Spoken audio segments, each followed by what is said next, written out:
What's up? Monday morning here on Lichess and Twitch.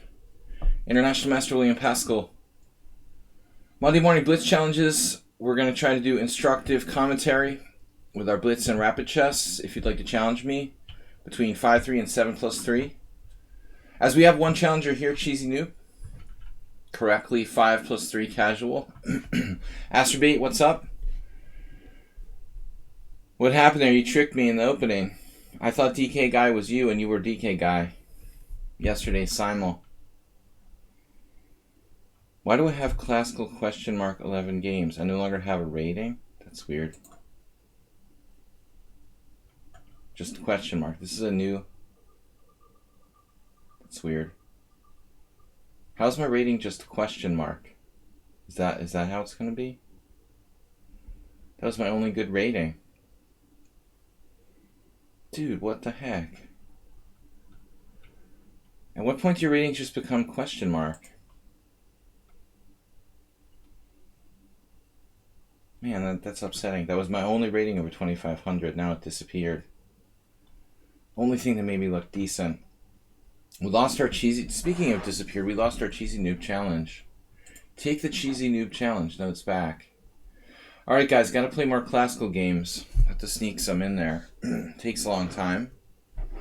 Alright.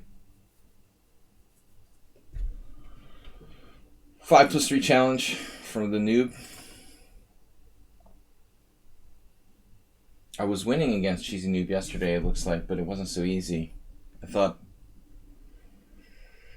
I was. I checked the game. I checked some of the games after the Simul guys. If you ever want to ask me a question about the Simul game or something like that, oftentimes I will take a look afterward. Cheesy Noob plays closed systems, closed queen pawn games. I'm not sure how he's going to react to this, but I'm getting tired of like the Tory attack, trying to take him into something different. See, already this is inaccurate for white because he's uncomfortable. He didn't know what to do against c5. Theoretically, the best move is d5. We have a reverse Marshall, which is sort of dubious. White has no central pawns. We have the very powerful pawn on d5. So it's a totally successful opening for black. Cheesy Noob has to think of something better against c5. I mean, he doesn't want to play e3. It'll block in his bishop. Probably for him, something like c3 would make the most sense. The d5, closing the position is best. Now f4. Back to the ambulance stream. Okay, f4 simply and apparently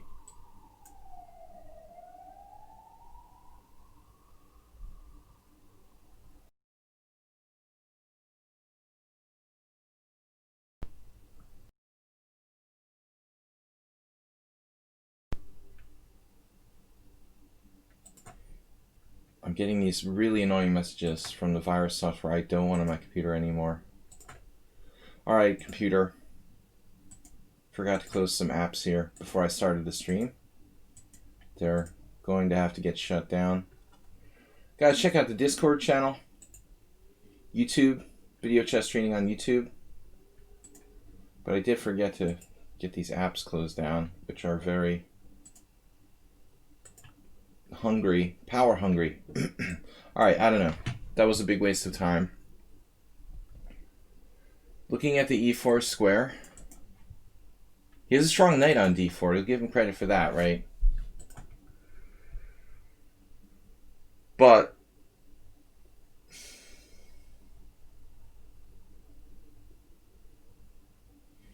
the cure is worse than disease. Is it one of those things? He played f4 to lock his knight onto d4. Danis. Baratoshi Daniel. What's up there? b3. So he wants this diagonal for himself. One thing I could do would be play something like queen a5 check. Queen a5 check, interesting move. But probably a little bit unnecessary here. All right. Bird Larson. F4 pawn, bishop e2. Yeah, but that's what I'm saying. We say this expression in English. I don't know if there's something like that in Hungarian. Danis. From the frying pan into the fire. It means like you're curing, you know, or another expression is that the cure is worse than disease. So F4 makes his position worse in the long run because he loses that square, I guess, as you're pointing out. It also weakens his king side, obviously. E3, F4. I'd like to break with E5 to open him up. But that's a matter of tactics. Damn, this really annoying messages.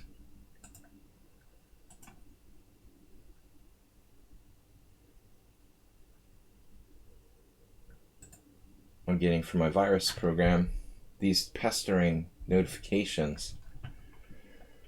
Like it's doing this now, it's doing that now. That's super annoying. Allow access to webcam. I don't need to know like every 5 seconds what you're doing. Here we go. I decided to play this a little differently.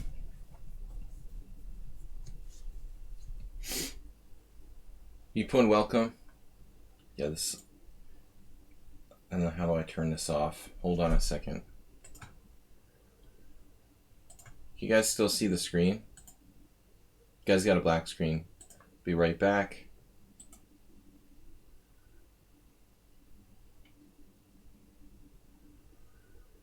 Nah, I'm not going to be able to deal with it now. Hold on a second. We'll get this back. I really have to turn off this virus software. It's driving me crazy.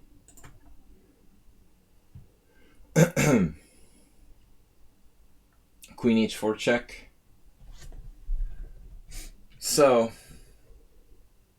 bishop takes e5. Knight f3. Some might argue what I did here was suboptimal.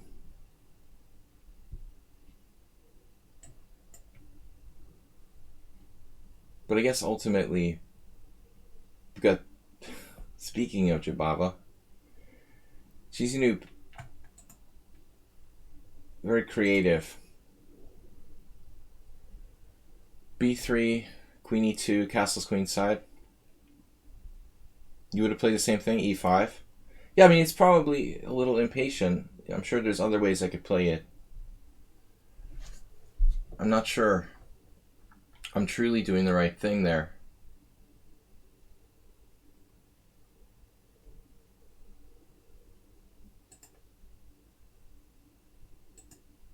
Alright, after this game I have to turn off my virus software because it's sending me like non-stop idiotic messages down in the corner of the screen. But it's programmed to be difficult to turn off.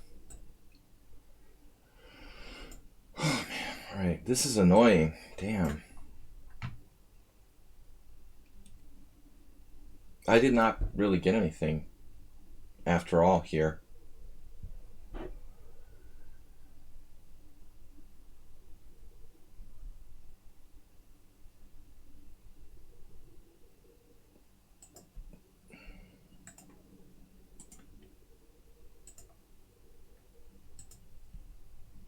Do not buy Norton if you buy an antivirus.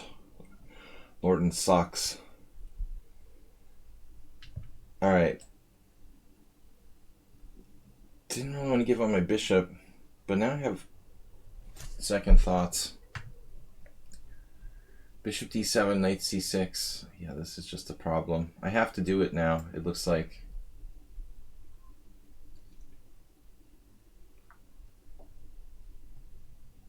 Knight takes.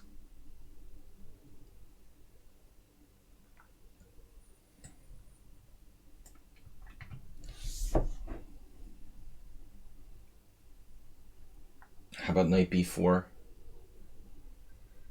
Forcing to weaken his position a little bit.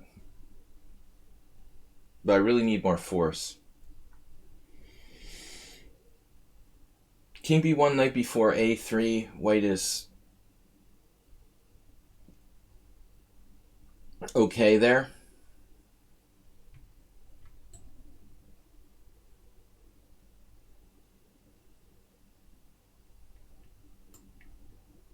In the meantime, as the annoying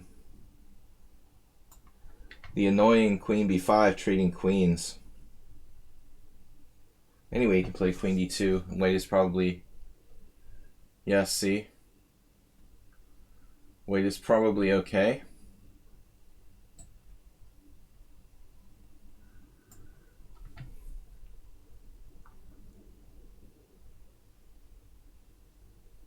I didn't play this that well. I had better. Now it's like white is almost equal. Maybe he truly isn't worse here. Well, that's a creative move.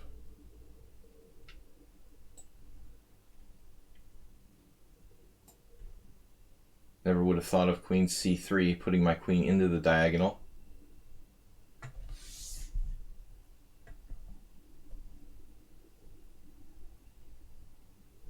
Chisinau has a very, very strange style. Difficult to get used to.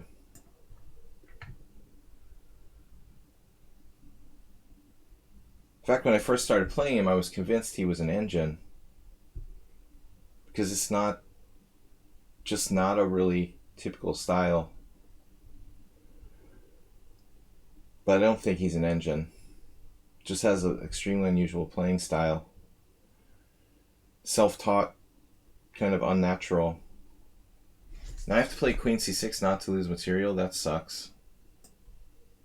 Otherwise I lose my a6 pawn.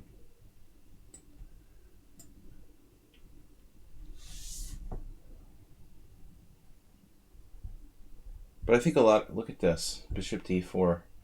A lot of people who, let's say, how's my ops color, bishop endgame? Learn chess online.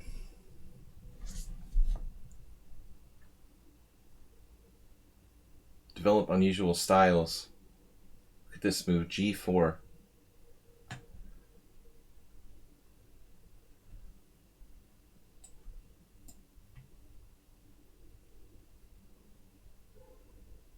Wow.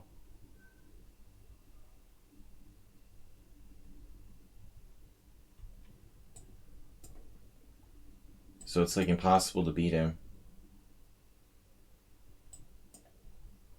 Also the last two games.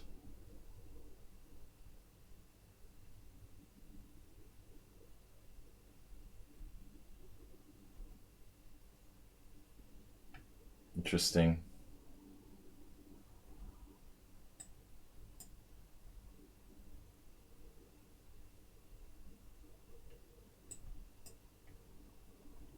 It's just a draw.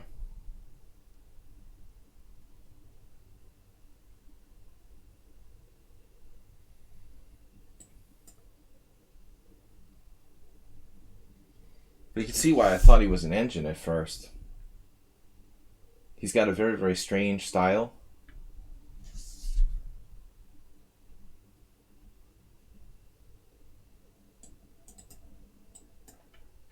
No opening knowledge at all.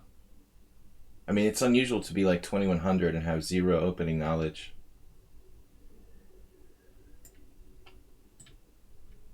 I'm hallucinating.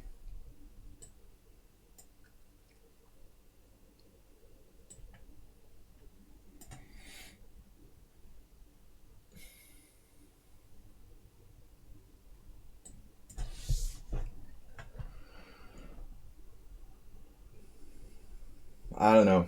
Position's kind of sharper now. Now his king is better than mine.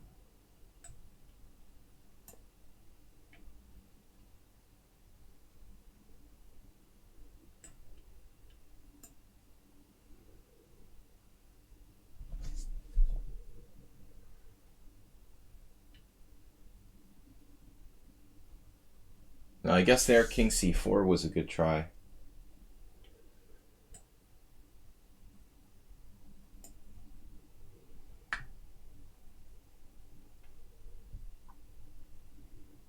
What looks dangerous?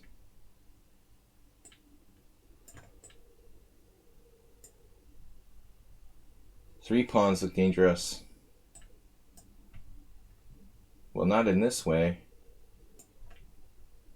They could have been dangerous. I mean, that idea at some point. But I think he went the wrong way with the king. Speaking of dangerous pawns, if he plays king c4 and then rook c3 check, king b5 here.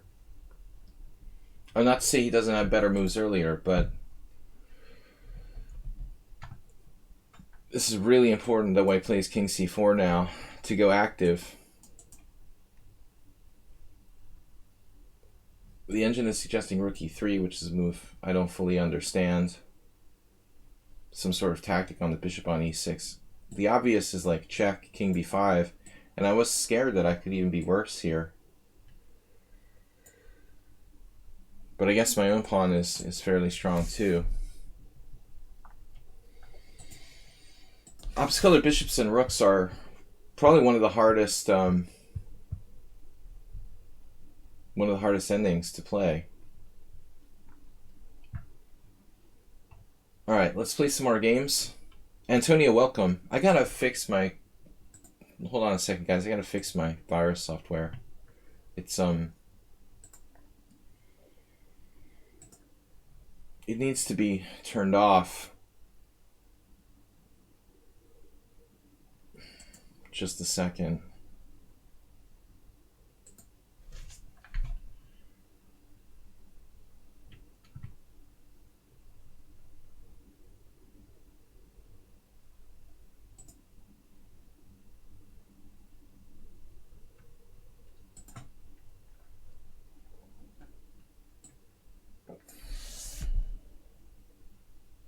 It makes it really hard to turn it off, too. My ping is 127. What is going on here?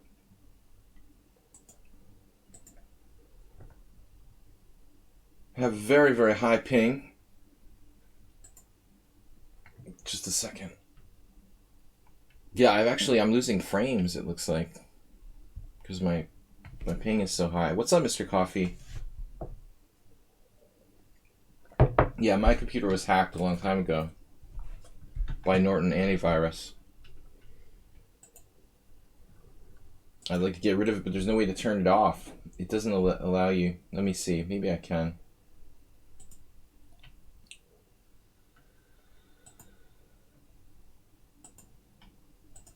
I think I can turn it off temporarily.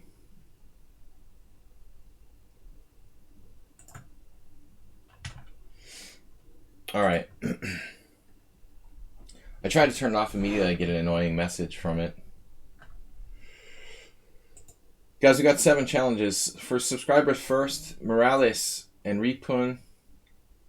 At least those 2. Mondays and Wednesdays. Any advice for an opening that could feed me? Feed me. Well, I mean, you're normally playing the Tory attack. But you can't just ignore c5. I mean, when I play c5, you have to either push or defend the pawn. You're playing closed positions in most of your games, so it doesn't really make sense for you to play something like d4, c5, knight f3. Morales always tries to come on the stream first and like ambush me with his opening. God, I'm so tired of this dude.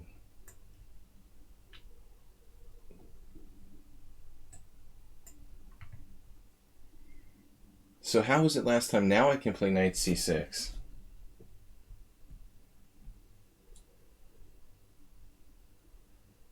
Not sure I want to, but it's an option. d3 early.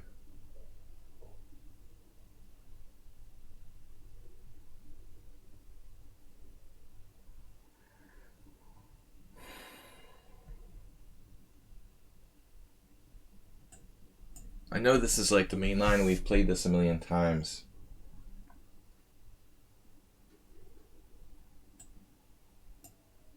I'm behind in development here, but I still believe in black's position fundamentally.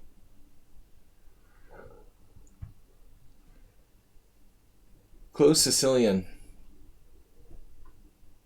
Black's development is the issue. Black king still in the center. The crow defense.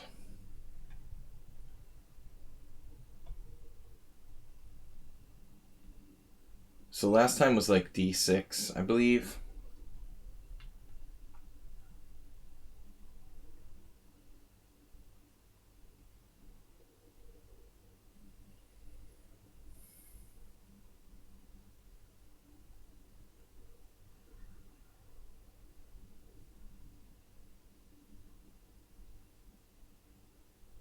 So unpleasant for black. Is Tuesday tourney set up yet? No, thanks for reminding me. All right.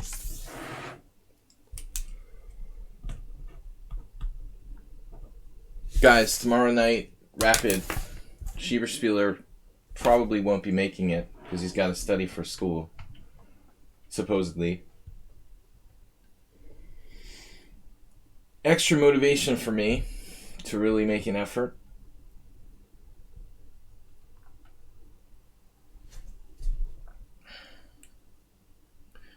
So last game, Mad Ramus has to keep the position closed. I would think like c3 after c5 and continue to try to play a closed queen pawn game, or e3.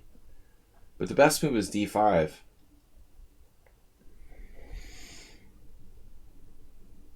I just don't really like this line. I don't know what I'm supposed to do.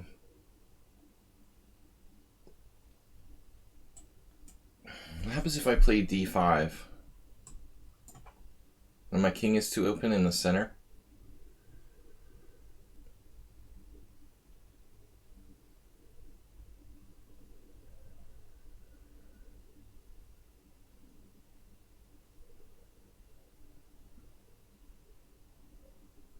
It's unbelievable. What about takes b4? DE b4, knight e4.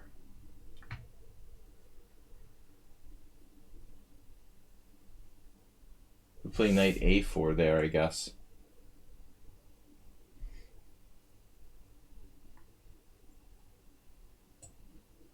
Either way, I don't really like my position. b4, knight a4, bishop takes d5.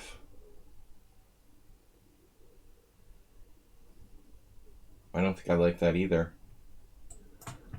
I don't know.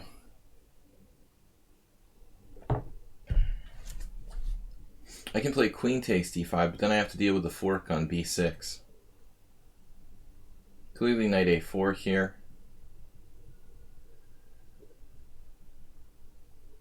Bishop d5.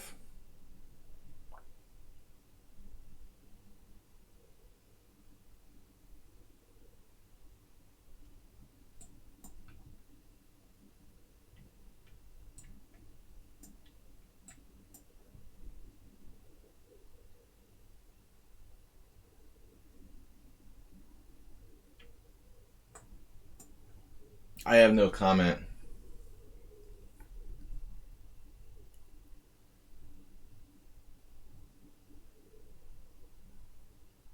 Morales has lost all respect for me, apparently. Whatever little he had is now gone.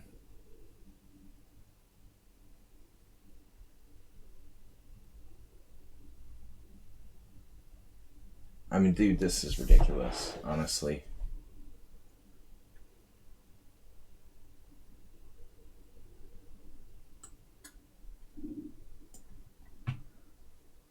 Why are you doing this?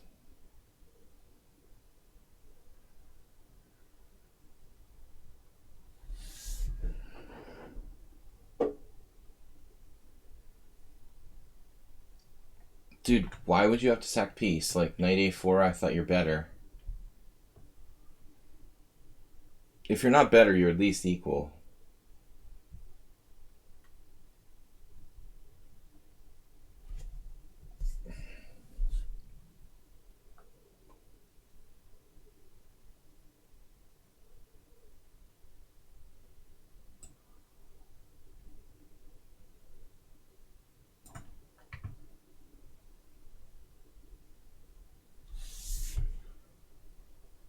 He's 25, 35 month. I can't believe I've been, trying to stream for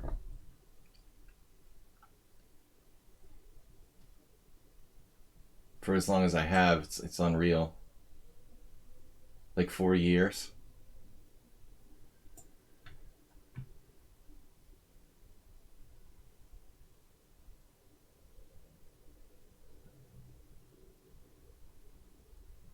He doesn't use pawns, just pieces.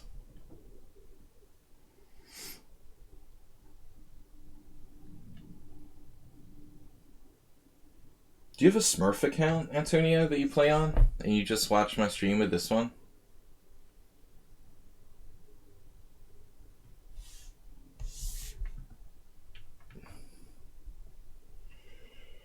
His rating never changes. He's always 2004. I used to complain because he was under 2000. And it was embarrassing. Now these 2004, I never complain about his rating anymore. But it's still, maybe 2033 actually in Rapid. This is Rapid. Sometimes he just wipes me out. Specialist in piece moving. He's like creeping up on me. Objectively, I should probably trade rooks.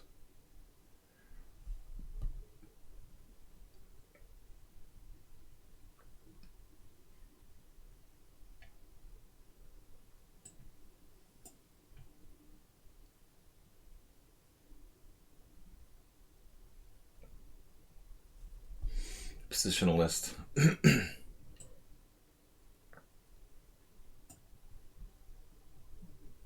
Fixed his pawn structure. He has 2 pawns for a piece.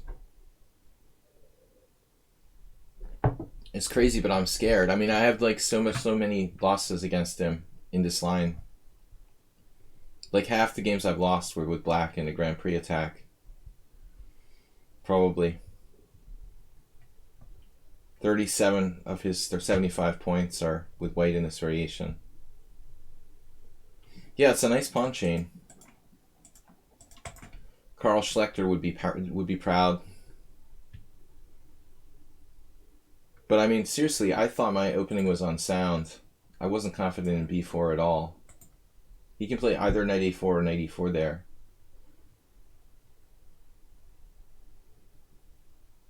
No, I don't play the bomb cloud. Not even on Weird Wednesday.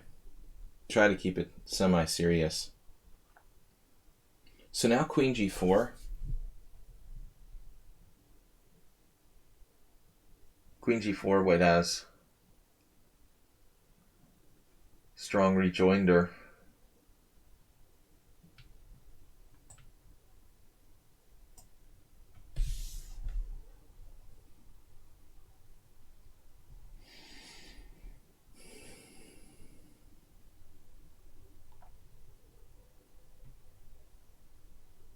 I probably have better moves than queen g4 though, objectively.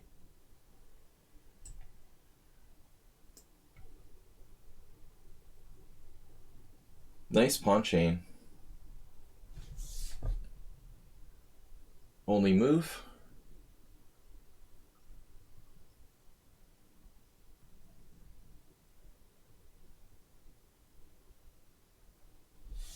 Only move is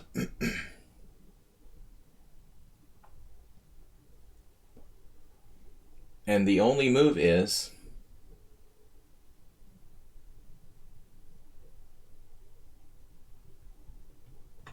guys, welcome to my stream. Please subscribe.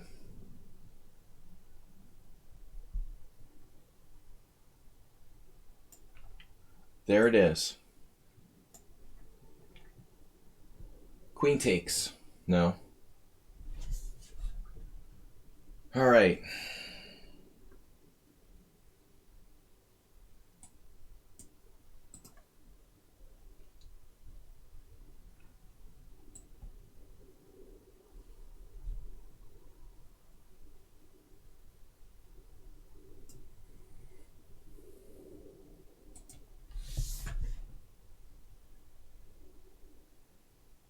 It is a nice pawn chain, And he's maintained it very well.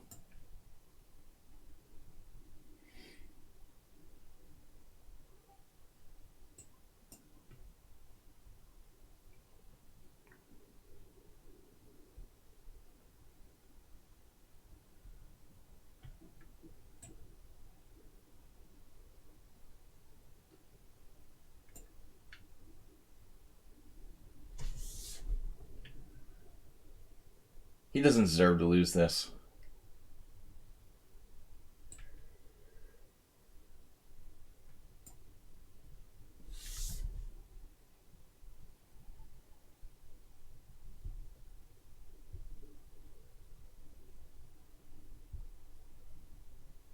He has 3 pawns for a piece. How did he get 3 pawns? I don't understand when he got 3 pawns for a piece.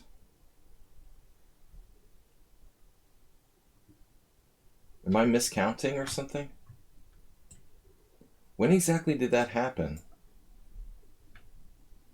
I thought he had 2 pawns for the piece the whole time. That's weird. So he really had 3 pawns for the piece the entire time.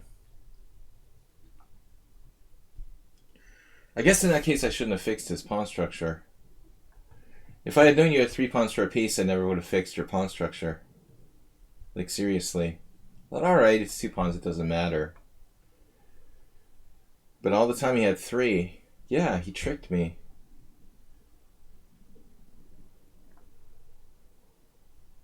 It's unbelievable.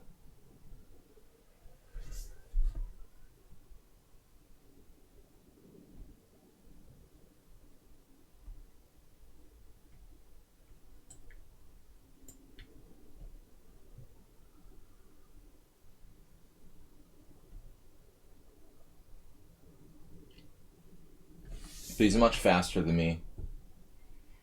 In addition to being good, I can't just play Rook F8 in any old situation here. A whole bunch of checks with Queen F4, Queen B8. I need a place to put my king.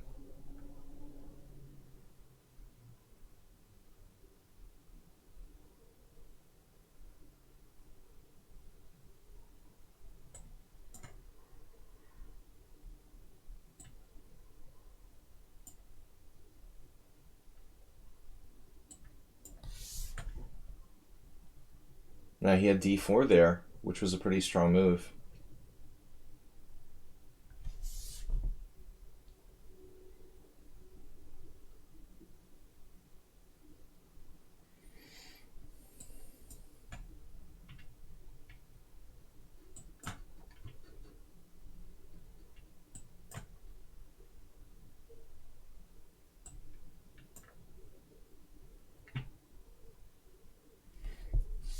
I could easily lose now.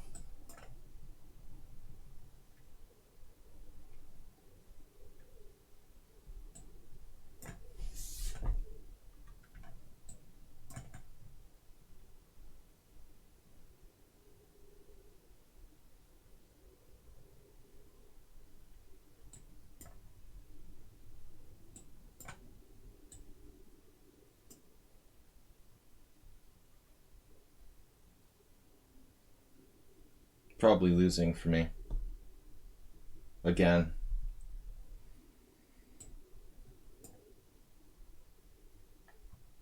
Yeah. Too strong for me. I don't know how many games I've lost to him. It's unbelievable.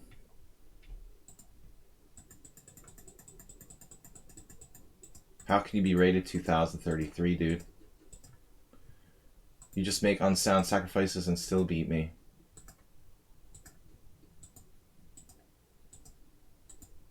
Rook A4. It was mentioned by Stockfish.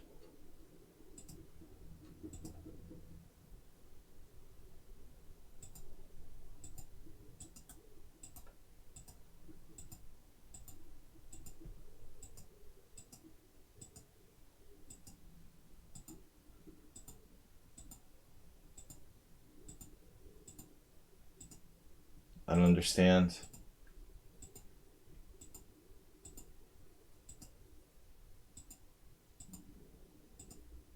How I can lose.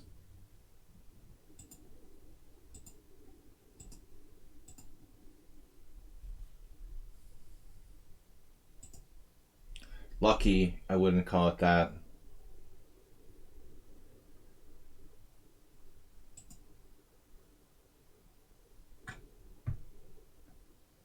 I'm not sure the engine can even see the horizon here.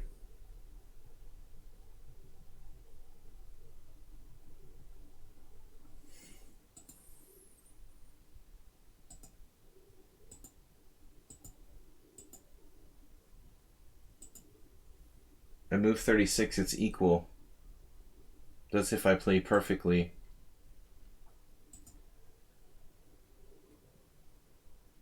And again, I don't think the computer can see the horizon with this position. He had 27 cent upon loss. I can't even usually do that in a tournament game, honestly.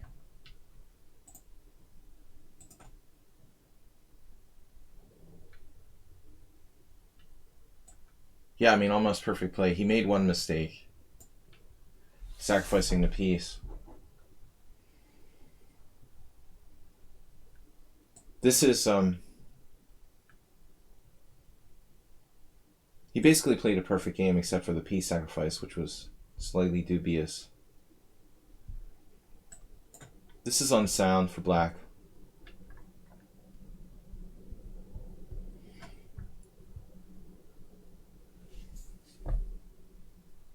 If I was a computer, I could beat him. But he's faster than me, too. I think I've played this before.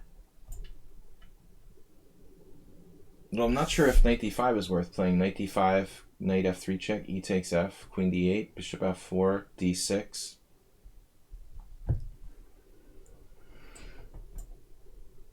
You could play...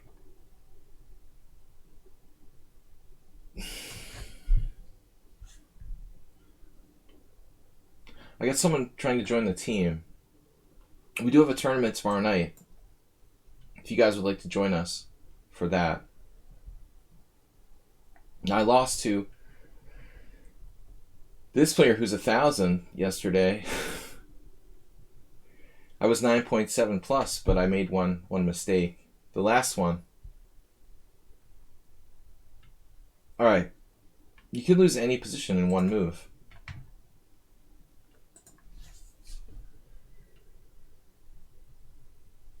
The last game wasn't so bad, but I didn't have enough time for that endgame. With the pawns, it's very complicated. I should get my king to the center, I can draw. But I'm only drawing with like perfect play in the last game. My advantage had sort of dwindled. Too much time pressure to find the best moves.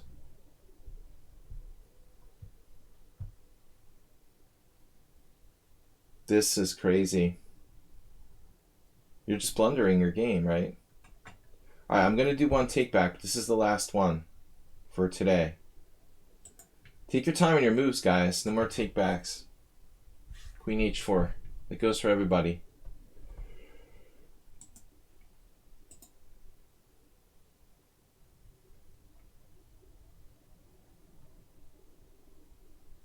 So that's you? Alright. As long as players have 100 rated games, I'll accept them in the team. Queen d6. Allowing bishop f4. You simply have to play queen d8 there. This guy beat me yesterday. He played the white side of a Sicilian. With, seemed like quite good knowledge. Not really beat me, but I managed to hang in there until I messed up my attack and lost in one move. I mean, okay, it's not like I was outplayed the whole game, but still, that's impressive. Rated 1,000. Yeah, I don't know what's going on. Is that a new team request?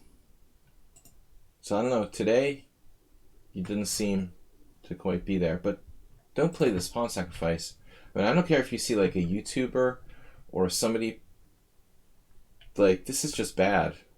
You don't do this kind of pawn sacrifice. I've seen some, and I won't mention names, but some relatively well-known coaches recommend like horrible openings on studies and YouTube videos. You know, I mean, don't play this kind of garbage with black. This is just unsound. You're just losing a pawn. Of course, you might not know that. You know, it looks similar to like the Budapest Gambit. If you play d4, knight f6, c4, whites create a lot more weaknesses. I've made 2 pawn moves. Now the Gambit e5 is somewhat viable. But after d4 to just play e5 directly, I haven't created that many weaknesses in my position or made that many pawn moves. I think this Gambit is just totally unsound for black. Would highly recommend not playing this, ever. Yeah, no, it's not good.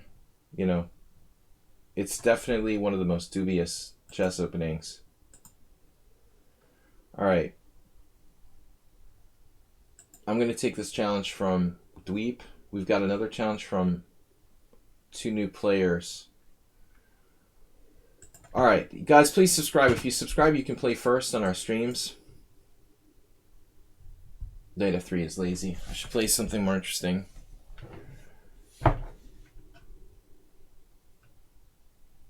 Just don't play the England Gambit. If you insist on playing bullet chess, it's probably perfect for that, but not for real chess.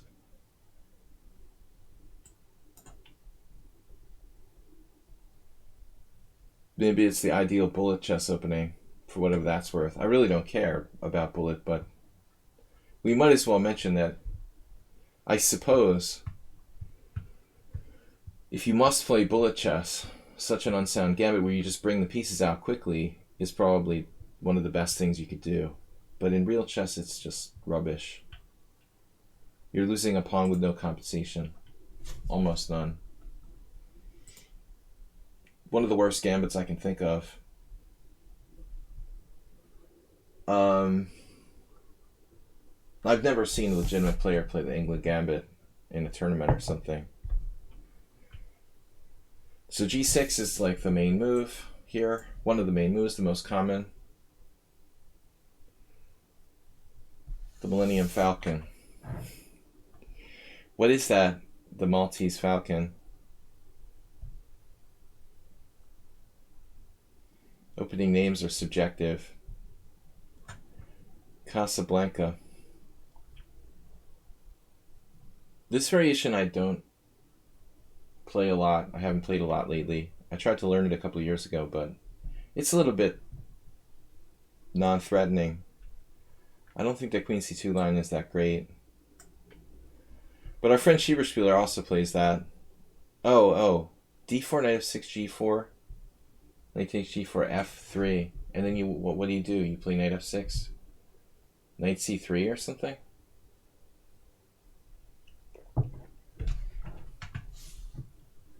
Highly reliable chess trainer must teach such an opening. I did play g4 the other day, last Wednesday. I didn't even know that it was called what it was called, but I think Timur Gariev played it once. He seems pretty crazy. All right, Queen c8 I've never seen here. It's too passive. I guess black has to play Queen b6. There's no other move. Okay, it's question whether I can refute this outright, but as far as I'm concerned, Queen b6 is the only move, and it's a good one. I don't think you can sacrifice the b7 pawn. I mean, how would it work? Knight a6, Queen b7, Queen a5 check or something crazy? Knight a6, Queen b7, Queen a5 check.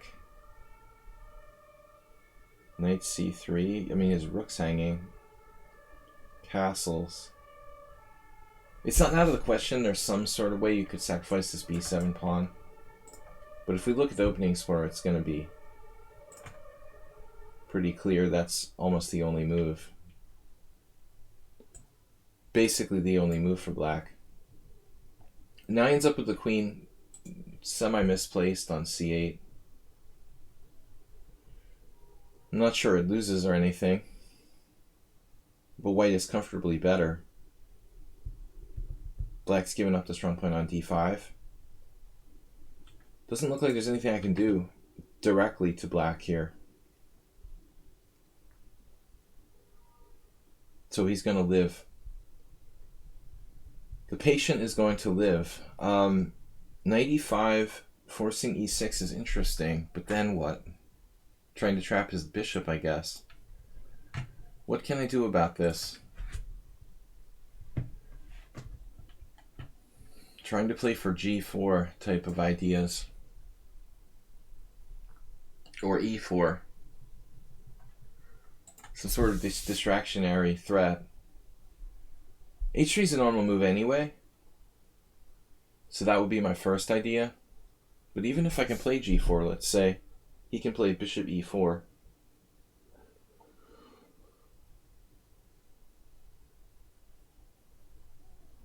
But I suppose knight h5 is a threat in any case. I have any tactics here?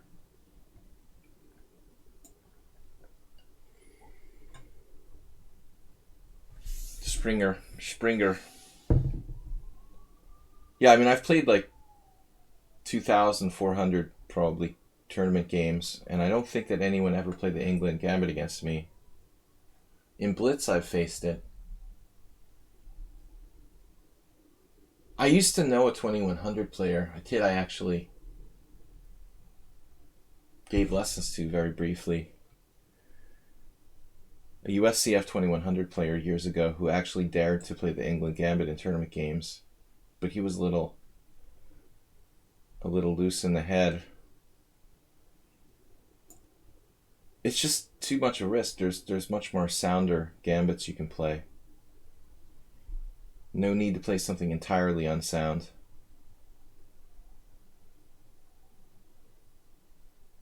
Now b5, weakening black's queenside, and the c6 pawn in particular. This is a strategic disaster if black ends up just backward on the c-file in a normal queen's gambit style structure. I have bishop f3, and that's going to be a problem. Plus I'm threatening sometimes g4, obviously. And the other thing is that h3 makes way for this London system style retreat with bishop h2, so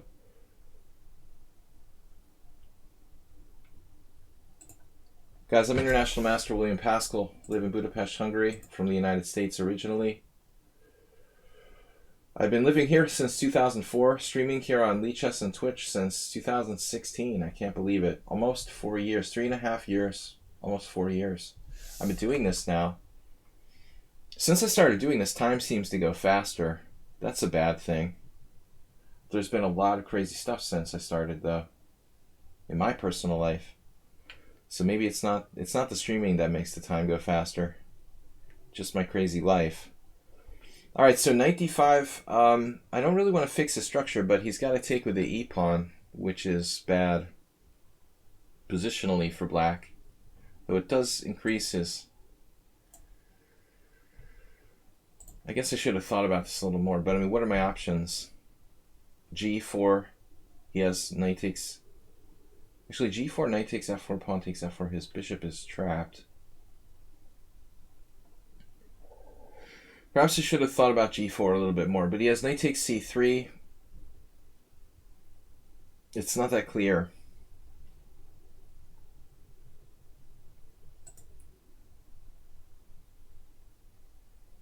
And now rook c1. This is the pressure I'm talking about. That you don't want to get into that in any kind of queen's pawn opening.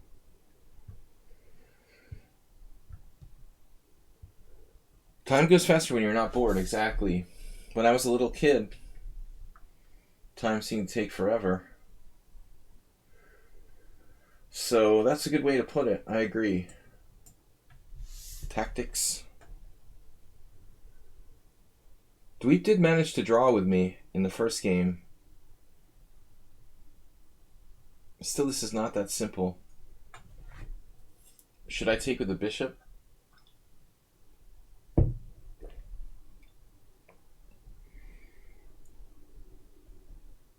Queen takes, check, bishop e6, queen c6. I'm not even up any material here. A pawn, maybe. We're winning a pawn. Ultimately. Maybe two, actually. This could work out. If it's two pawns, I like it. I'm not sure if he had to trade queens or not. But there's bishop d5 as well.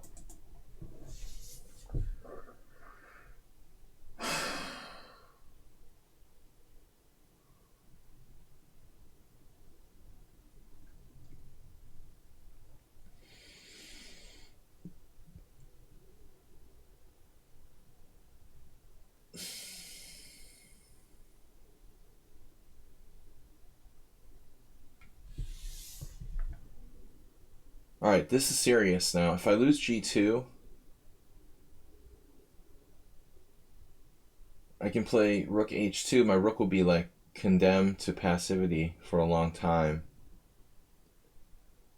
And if I lose my g and h pawns, he's going to have an outside h pawn, which is very dangerous. I even considered sacrificing the exchange here with bishop f3. I think it's worth playing, but I'm not sure if white has an advantage after that. I would consider bishop f3. Take, take. I have compensation for the exchange there, but maybe not more than enough. It seems crazy, though. Rook c5, bishop takes g2. I guess I have to play this materialistic with my rook on h2. But it's going to be impossible to get that back into the game.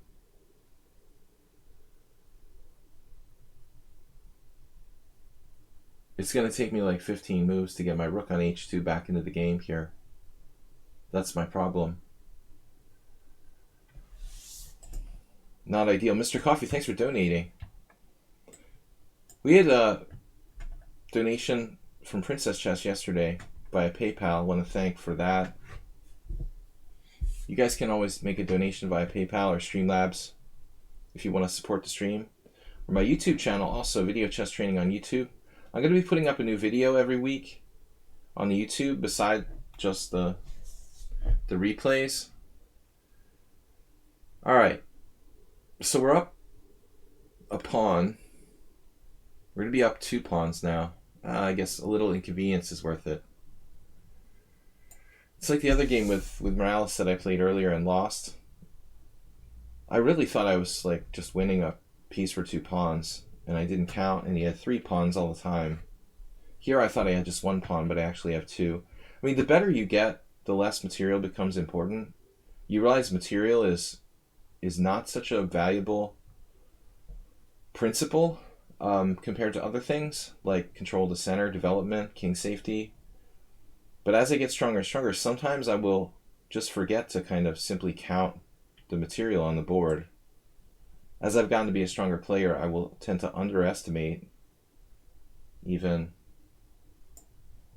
the principle or concept of material to the point where I just don't even bother to count how many pawns I'm up or whatever.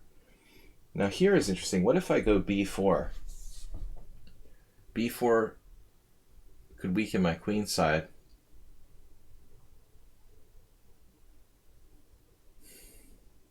Another move is just simply bishop d6.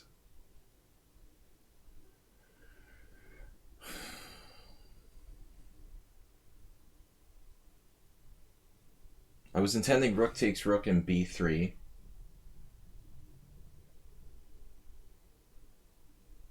Which is probably good enough. Feels like it gives black counterplay. Obviously bishop b1. f3, double exclamation point. If the rook plays Look at that. The reverse acerbate maneuver.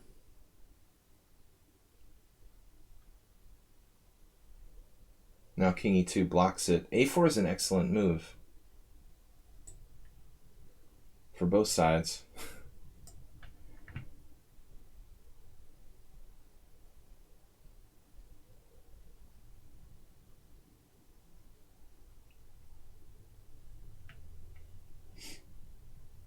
Objectively, I should be winning, but it takes some work. Coffee, thank you for the donation, sir. Bishop f3 keeping me confined would be the word. Keeping me combined, and this is the issue with my rook, what I was talking about prior. Keeping me combined. Please don't keep me combined. Uh-oh. Now we have serious problems. Damn.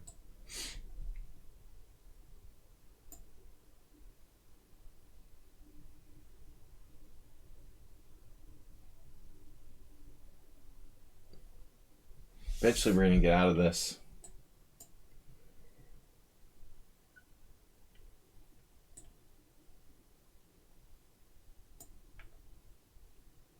I could play e4, I would play it. If I could play e4, I would play it.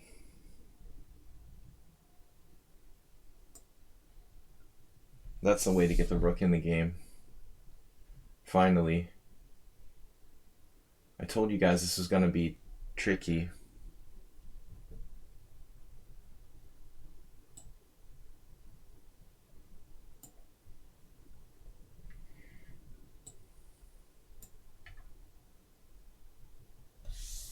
But eventually, ready to go.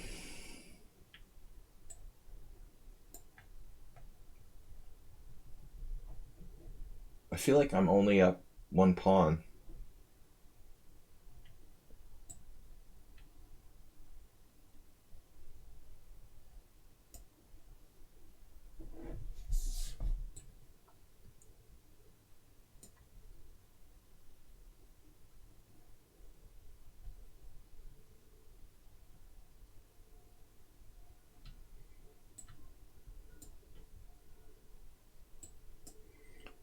How about king h3?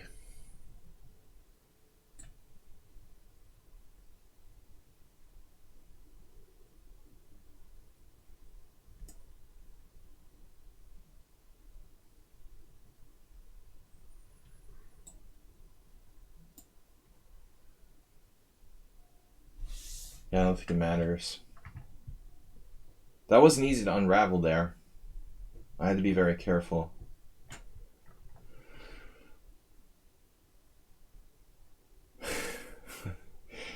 E8 knight. Do I have to type it in? It's funny. He's got the mate on f2. It's not mate. Oh no. You lied to me. I thought it was mate. It was all a bluff. Yeah, but that was unpleasant. It's not fun to play like that, Antonio. M. Skako, I have a requirement that we make it casual. Please make the challenge casual. This is a strong player. Hisoka Chess Club. And who will be happy? Alright.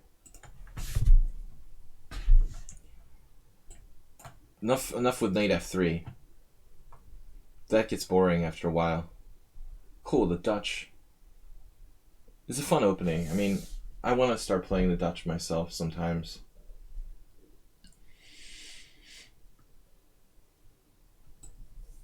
I've tried a lot of different lines. Knight c3, bishop g5, g3.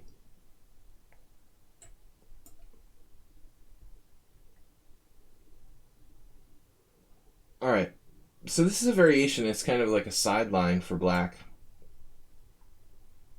Should be slightly better for white. The best is probably d5. Actually, I don't think you really have another option. By this move order. You can also play d5 right away. The line he's playing here is playable, but I think it should be slightly better for white, in my experience. The g3, b3 type of thing in the Dutch, well, depending on what line you're talking about, very solid. If you're talking about, well, I guess you can play that against the Leningrad and the Stonewall, but I've never been big on b3. I used to play more mainline stuff against the Dutch, and sometimes I mix in some anti-Dutch. The Dutch is one opening I have a good score against. Black is allowing queen h5 check in some lines here. That looks dangerous. Dangerous. I don't think I've ever had anyone play d5. It's like a really weird Rubinstein French. Probably not good for black. Bishop takes f6, pawn takes queen h5 check. We want to keep the knight on. And he has a nice center.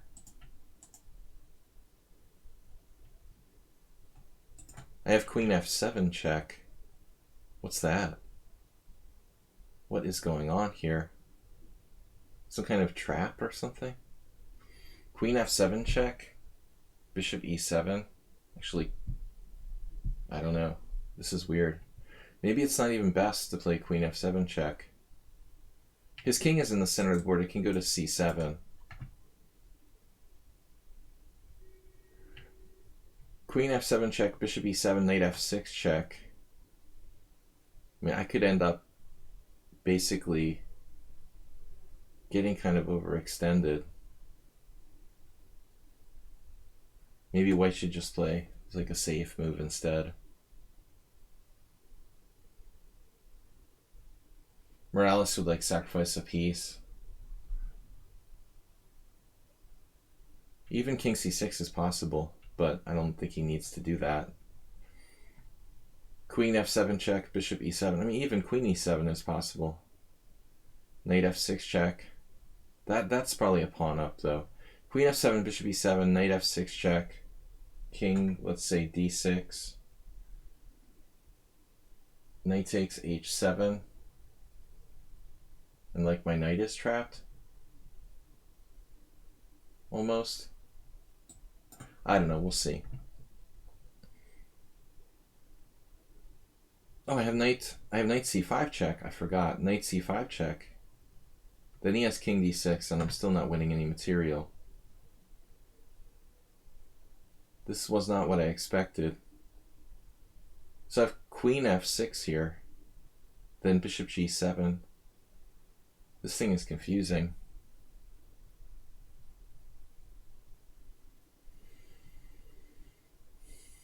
Queen f6, queen b4 check. I was expecting knight f6 check. Let's say king d8. Queen e7, bishop e7, knight g4. I mean, that seems like the most sensible. I've got to trade queens and try to play an endgame a pawn up.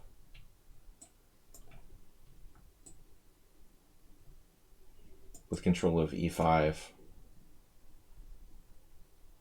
I don't know if black has realistically any compensation. But he could have played it other ways too. Padron and Tony, welcome. Yeah, I mean, c5 makes sense for black here. Totally makes sense.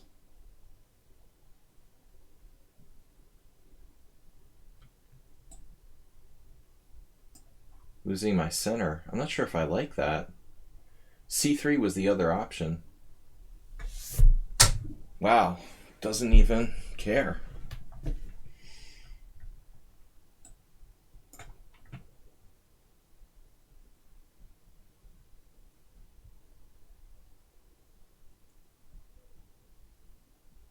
Now f2 is an issue.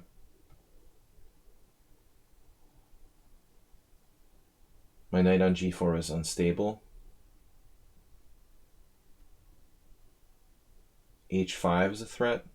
I can play knight e5 though at some point. I don't know, guys. This is pretty weird.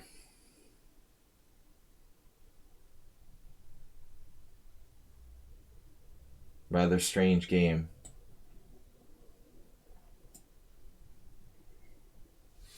On h5, do I play knight e5 or do I play knight e3? And I'm threatening c4. But my f2 pawn is weak. Black's playing super dynamically. Trading queens, going to an ending, a pawn down. And the bishops are good. Interesting.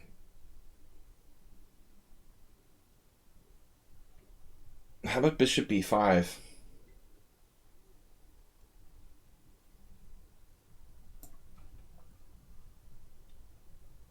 Not so certain about this.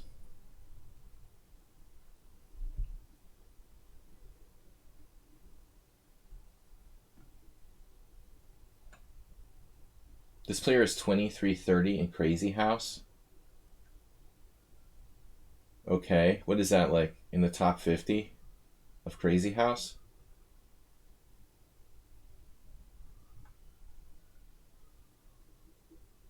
Streamer battle has been changed to Sunday. Oh yeah, Mubot, Mr. Coffee, can you fix that? How long has that been like that? Why does it say the streamer battle is Tuesday? I can't believe we haven't noticed that before. That's weird. Maybe Mubot reverted or something.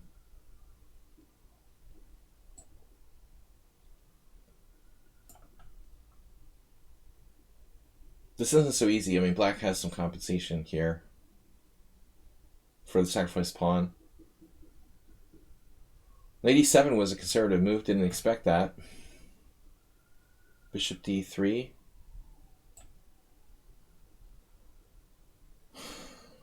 I really don't know. Bishop e2 is also worth considering.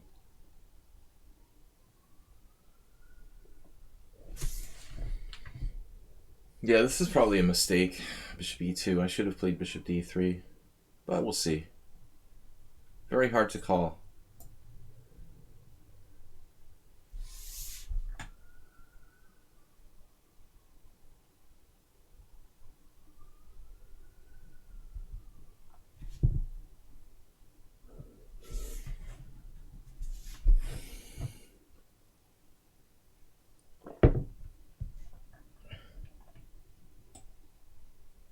I just want to get my pieces in the game. Just like anybody else.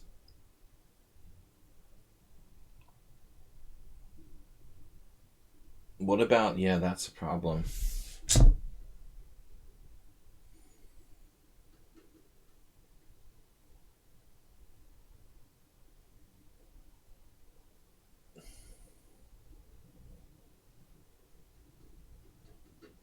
No, I mean, it feels like I should have played rook f1 in retrospect.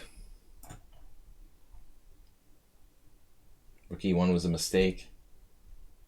A waste of time, you might say. Black's play is interesting.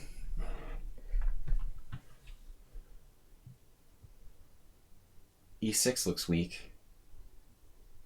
Difficult to exploit it, though. Knight g5, rook takes f2, knight takes e6 check. Man, this is a miscalculation, I guess. Weird. Huh. Grabbing a pawn with knight h7? That wasn't the plan. So look at this. King d6. Well, that's not surprising, huh? I think I should just resign here. Realistically.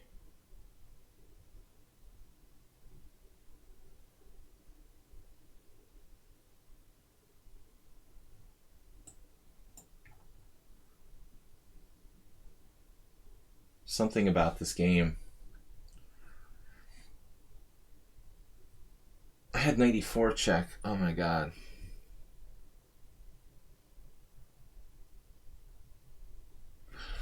Sometimes I start convincing myself that I'm screwed when I'm not screwed.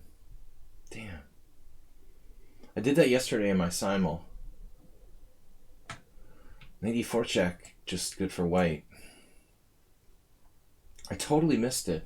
Like, I missed it in the last move too. He totally missed it. How could we both miss that move? It's so obvious. That's why it's hard to see. It's just sitting out there in the middle of the board. Like, anybody could see it.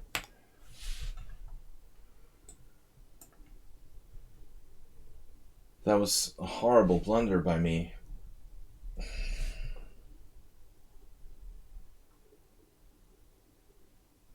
And now I even put my king on a bad square.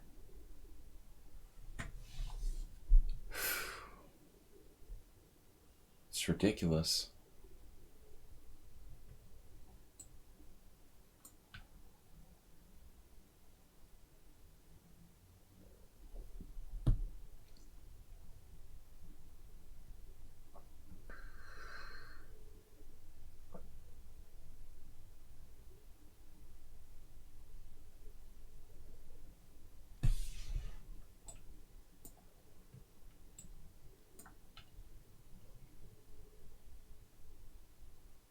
Black's coordination is excellent.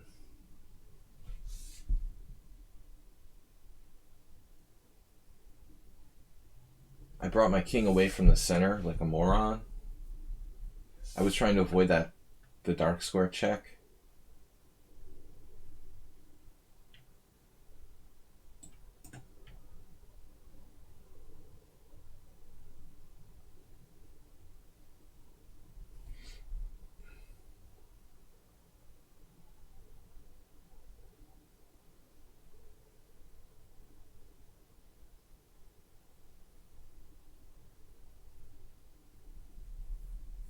Alright, well this was not what I expected. I guess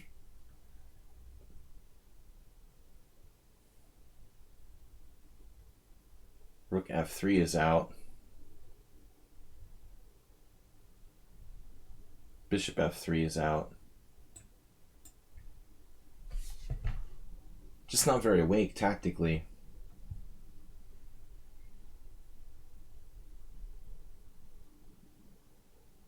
And now, you might want to consider rook e3.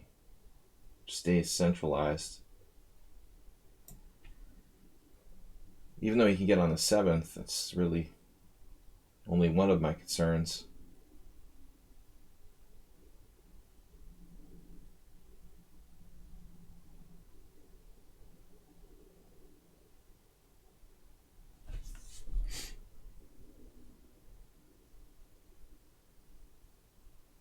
Black has like active compensation for a sacrificed pawn.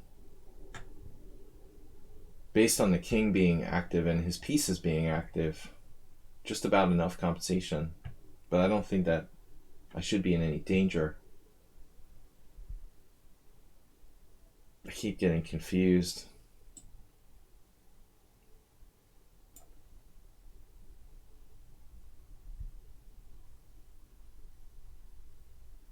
Nice forcing moves.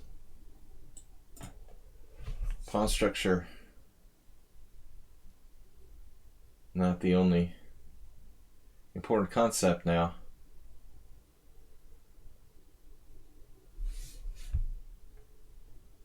I have knight e6.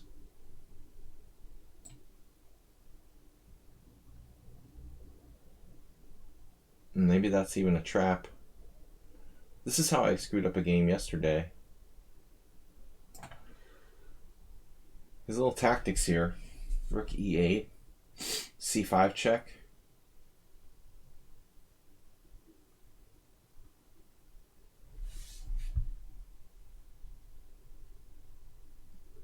Obviously I could have taken with rook, but it would have left my knight in a stupid place. The knight has been badly placed on g5 since I put it there. Out on the side of the board. Now we're 2 pawns up. Mornaki, what's up? Stubble wearing Hungarian using, old browser using, black wearing. Black is the new trendy color.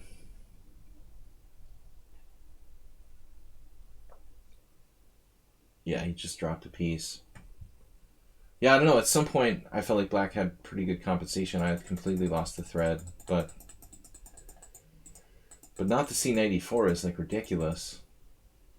I thought here he's doing all right, but I have 94 check. God, how can I not see that? It's so sick. Apparently, I have an even better move, knight G4. I thought I need more confidence. All right. I thought I was not even surely better, honestly. I didn't like the way I blundered a tempo with the last move. Playing rook E1 and then having to play rook F1 was like ridiculous for me. You start to lose your confidence when you make stupid moves like that.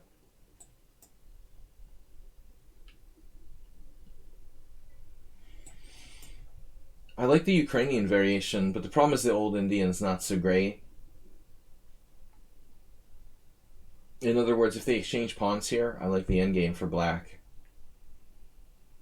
If they push, it's okay. The best move is knight F3, keeping the tension. Like D5 isn't a bad move. I'm surprised how popular that is, honestly. I faced that more than any other move when I played this opening, strangely. We can transpose to a King's Indian.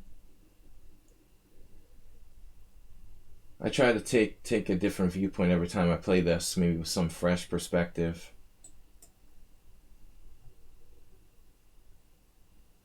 It's also, it reminds me a little of like the Steinitz. But without losing a tempo. I didn't play like knight c6 back to b8 or something in some Steinitz defense. The old Indian. Setting up for the next game. Now bishop e2 with the idea of bishop g4. If I play knight e8, he can trade his bad bishop off. But you can't wait forever.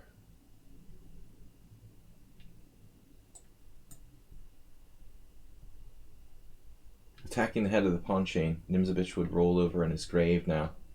I lost a bad game against Sasha.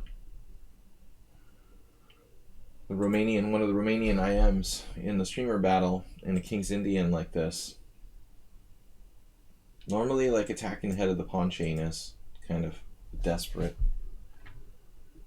maneuver. But this is an old Indian. I guess this is normal. I don't know too much about this player. He's come to a lot of my streams. We've played 4 times, but no information. But a6 and c6 seems like a normal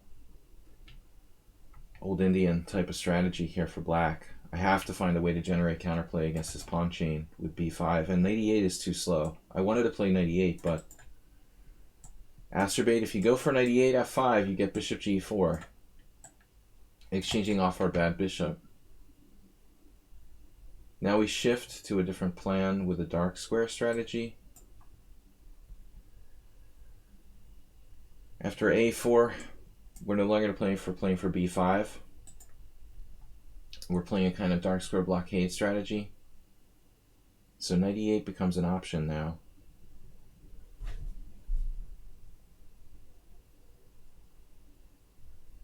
Or even knight fd7, but knight fd7 would block the bishop controlling f5.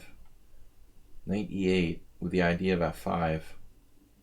Well, you can play g4. I feel like I should wait. Please wait. Knight h5, knight e5. I don't have that move. The knight fd7 may be necessary. This is a maneuver I don't like to make in the King's Indian. I've noticed Nakamura doesn't mind doing that. But it's kind of a substandard retreat square that I never really like playing. Well, I'm just going to have to get over it. I mean, if he plays bishop g4, that's fine. I have a bad bishop too. In fact, I probably should have played... No, I couldn't. I couldn't play bishop g5 because of take on c6 and I lose my d6 pawn.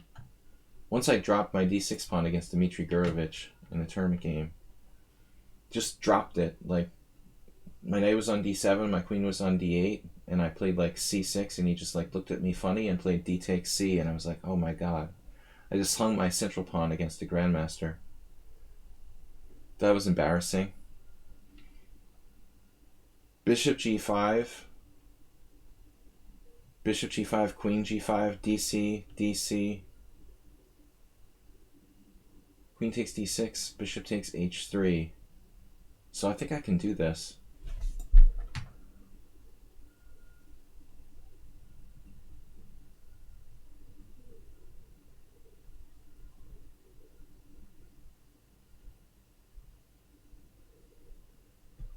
Check for the win. Check defense. Check defense. Well, I mean, that's against e4. You have to check with Varuzhin Akobian. I was told he's one of the better players from an informed source. Alright. Not too many people play the check defense, though. Knight d3. There goes my good knight on c5. And white has the bishop g4 idea. So my bishop on g5 is just kind of like a decoration, it seems like. I guess queen b6 here. The dark squares.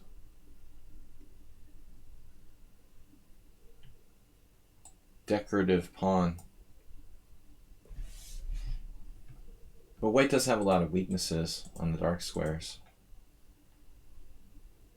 Not necessarily enough to lose the game. You meant to check Benoni. Ah, of course. Should have known that, obviously. Yeah, check Benoni acerbate. I'm trying to implement like a little bit more like dynamic openings lately.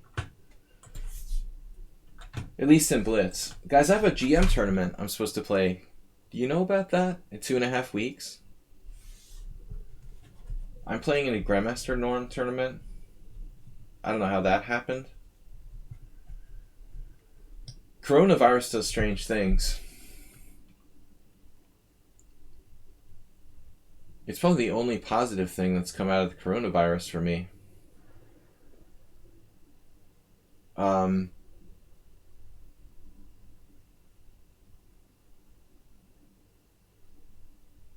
Rook a6, rook b6.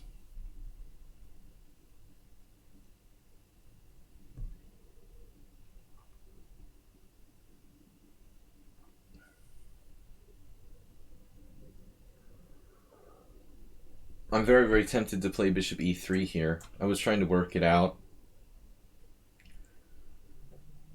It's going to be minimum category, I guess. And Tony, I'm going to suppose I need 7 points out of 9.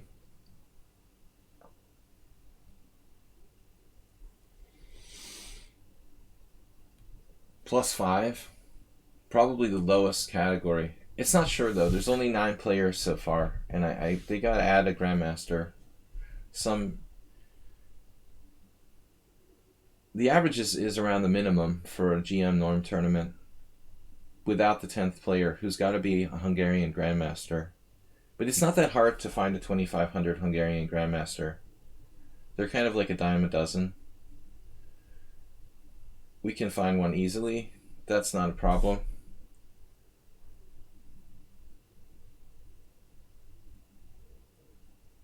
Yeah, I don't know what to do here. Under the radar. How about g6? I don't want to trade my bishop anymore.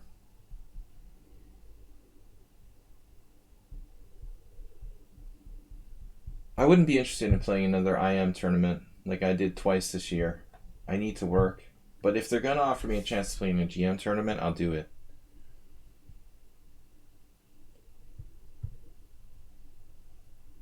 I've got to score like 7 out of 9, I assume. But the list that I got contained like 4 fairly weak young players. It would be better if they were weak old players. But I'll take it.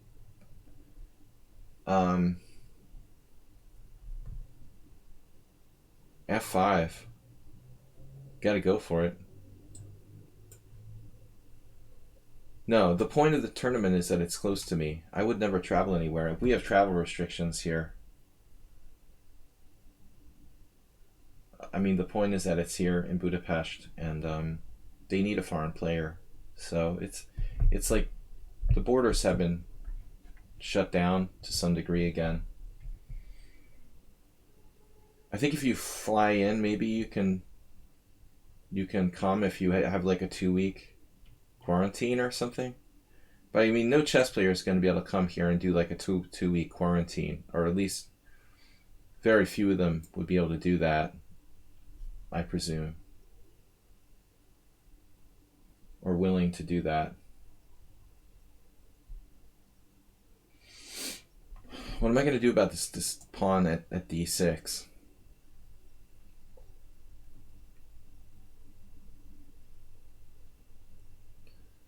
Well, it's hard to find. I mean, I think they can find a beatable GM, maybe a 2450 or something. I mean, they're going to find whoever's cheapest, I guess, whoever they have to pay the least. But the list I saw contained 9 players out of 10, missing 1 grandmaster. I saw 4 good players, me, and 4 young players who are really not that scary.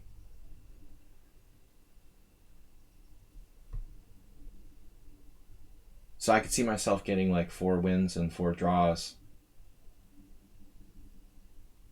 on a really good run.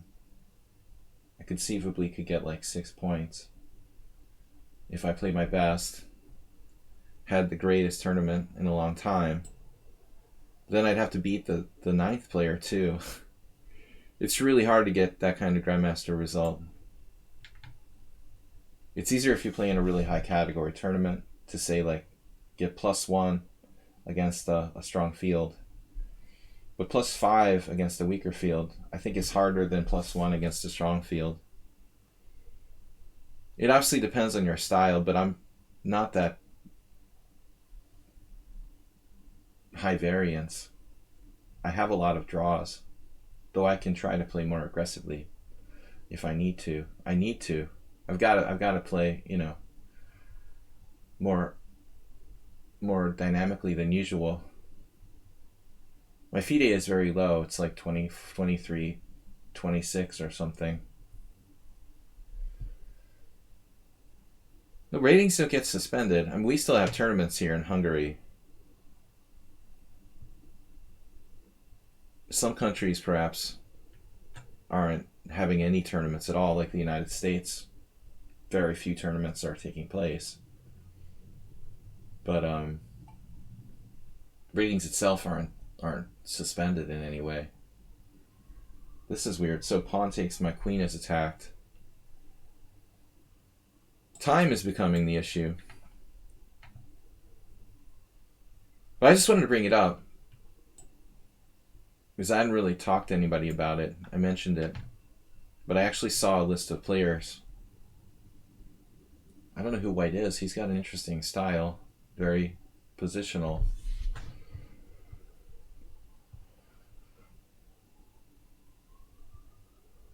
I feel like I missed something there. What's reduced to 10? There's a tournament I'll try with 10 where Mamedyarov will play.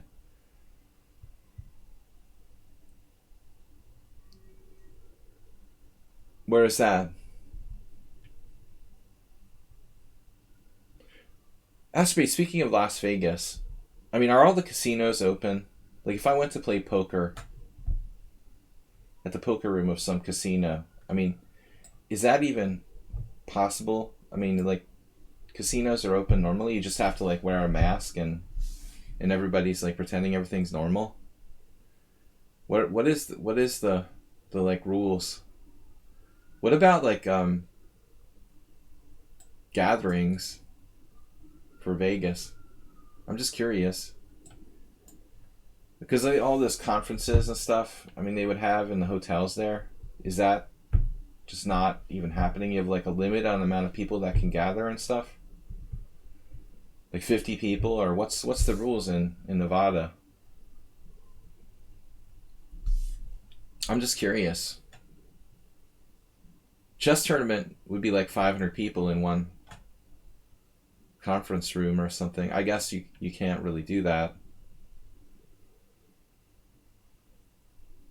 Man, this game is getting really tiresome. This is why I don't play the King's Indian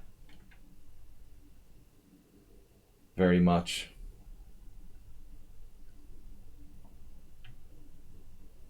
But you didn't hear anything about rules like the amount of people? Yeah, the Republican gathering. Hopefully that won't go on for too much longer. I mean, I might go back to the United States next year if the world is a better place. Hopefully coronavirus will be defeated along with Donald Trump. This has like been the worst year of all time. All right. Queen b4. Maybe I should close the position here with c5. Now if knight b5, I have to take it and give up my white square bishop, and he has this white square bind. Not so easy for me to win here. I have to take on b5. He didn't do it. I think he should. I think he definitely should go for that.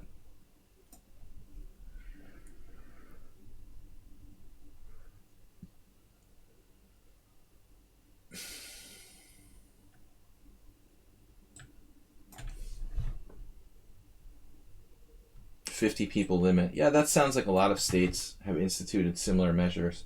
That's what I would figure. Bishop h6 is interesting too.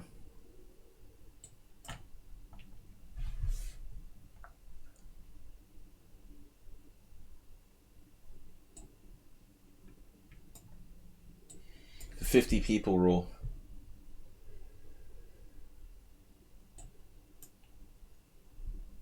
White is a good positional player, by the way.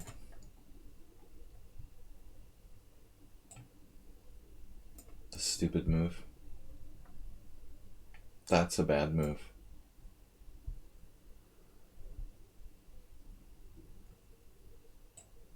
Oh my god. Speaking of bad moves. Look at that knight.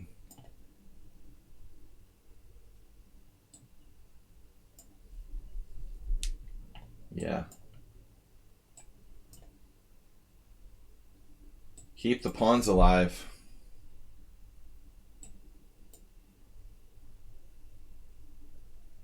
How are my connected pawns doing? Can't break through here. This is a pain. 1984. Is that a coincidence? You guys think this is maybe a conspiracy theory? Check.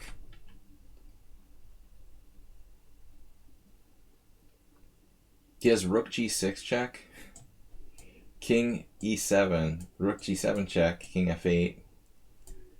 But he can't stop the pawns in that case. We're probably winning, but man, this is a pretty tough player. I don't like to play this kind of positional game in Blitz. Will your distinguished cheerleading audience be able to follow the GM Norm tournament? Yeah, probably not.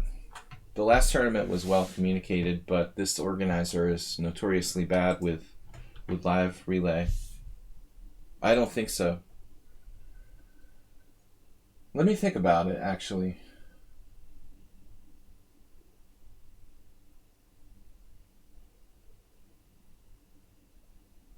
I don't remember DGT boards. I have a bad feeling that there won't be any live. Because I played in January in the same place, in an IM group.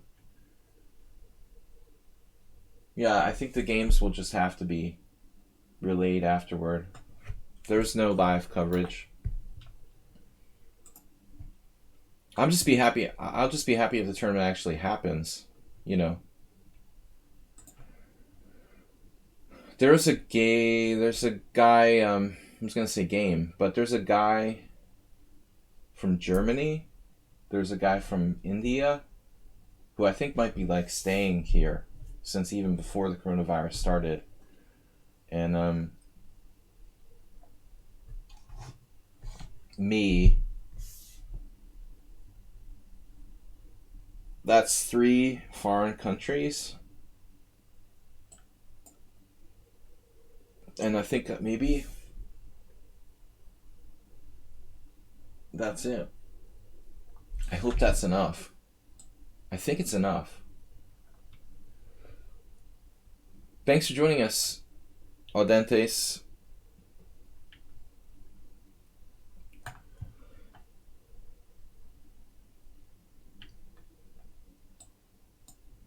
But, you know, maybe I'll get lucky and make a GM norm. If I got 1 GM norm, I'd be motivated. That's my problem. I never got a GM norm. If I had ever gotten 1, I probably would have been motivated to get the other 2. I had almost 20. Well, I was close in the high 2400s, at least by rating, but it never was important to me. With the IM title, that's how it happened. You know, I didn't plan it, but once I got my first norm, I was very motivated. But since I never got the first one, I've never been motivated to play for the GM norm that much. If I got 1 norm, I would really go for it. Once you know it's possible, you know, something becomes much more interesting. Black here thinking strangely on move 5. I don't know why he would pause so long here. George Meyer from Germany, Anand from India. Yeah, well, if I got to play with those guys, I could probably get like -1 in a tournament and make a GM norm. Skako is really taking a long time in that move. Alright, finally we transpose to a Grunfeld. If you're really, really wimpy, you can play D takes C3 here, but that's just like playing for a draw. The last time I played this line, I got busted.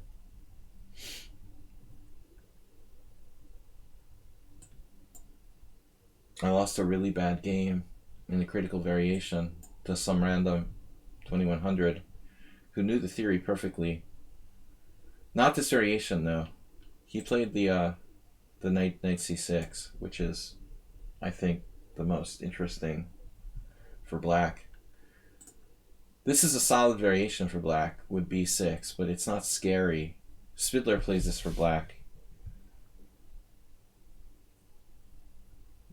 One of my old nemesi, Sergei Kudrin.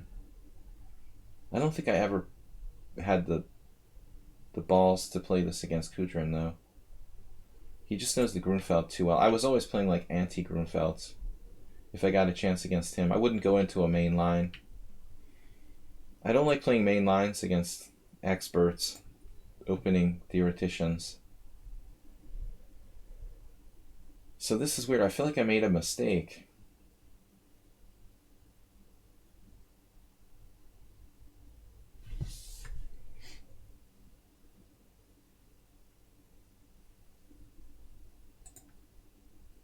b6 queen d3. So b6 queen d3 is a mistake. Damn. I'm supposed to just castle, and then on b7 we play queen d3, then you play bishop a6. This is what happens when you don't play a line for a while. I quit playing this line 20 years ago because it was too theoretical. Yeah, I wonder about queen takes. Pawn takes pawn, pawn takes pawn, bishop takes, knight takes, queen takes. I mean, I'll sack a pawn. Practically white has compensation. But maybe he should try something different. Take, knight c6, d5. It's equal. Nah, I forgot. I'm supposed to castle first.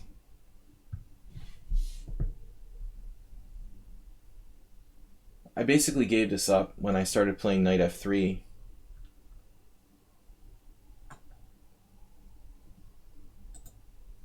He didn't take the pawn. Interesting. Maybe that's the even better move. More accurate. Oh no.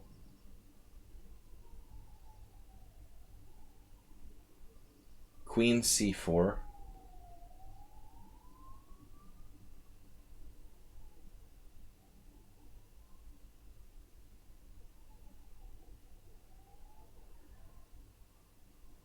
Let's see, d5, bishop takes check, bishop d2, knight d4. That looks good for black. Now this was the player who wanted to play a rated game with me, wasn't it? But I did beat him once before. This is a disaster.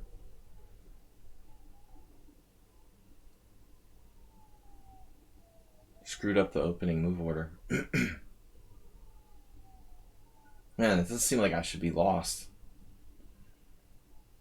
Knight c6.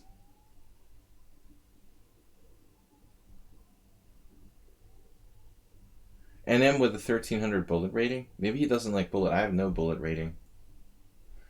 Getting younger every day. I'm desperate. Desperate tactical solution to a dire problem.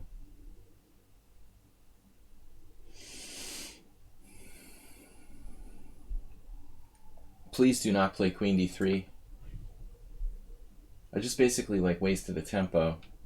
He's supposed to play bishop b7, bishop a6 in 2 moves. It's a very solid line for black. You are getting younger and younger, don't you think? What's that mean? Dire Straits. I'm old enough to have gone to a Dire Straits concert. That's kind of scary. But I was never a big fan, though I had one of their... I think I bought one of their albums in high school. I didn't really like Dire Straits, but I had this friend who had tickets. It was a concert in Providence, Rhode Island. I remember that. I think it was in Providence, Rhode Island.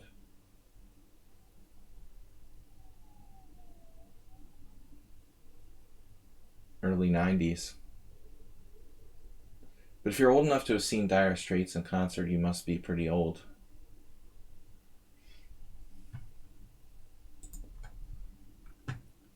Getting younger every day, though.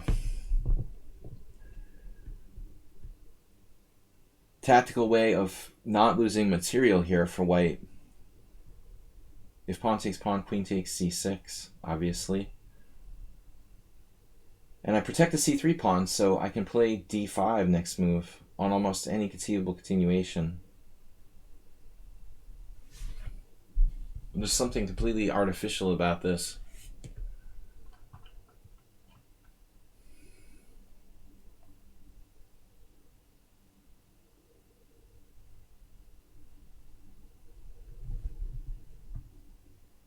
That would be like the Donald Trump of the chess world, Pedro Antoni. Everyone knows you're a sham, but you just deny everything. Buy every game you ever play.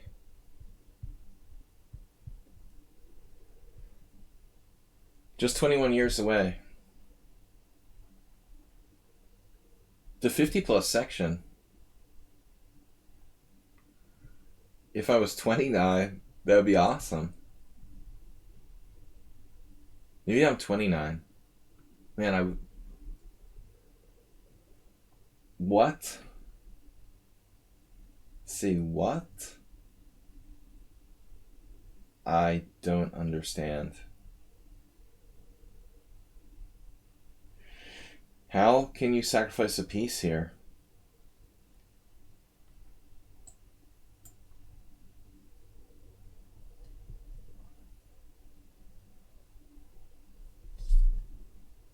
No.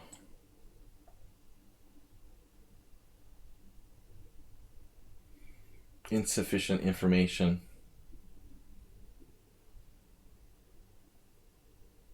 This is...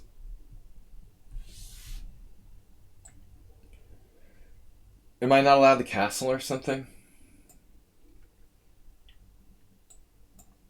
I tried to do a chess knight 60 castle, like touch my rook.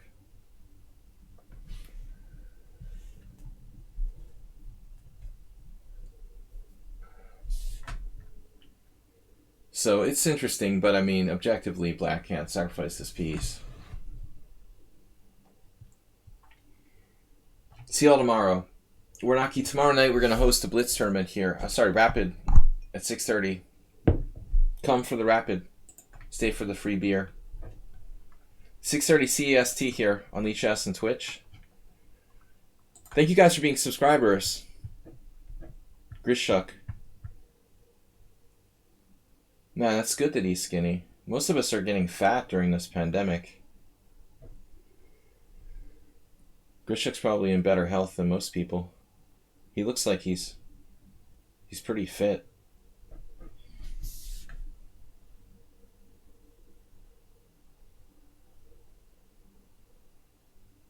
Alright, so what's the deal? We gotta sort of keep the bishop on c1 as a blockader.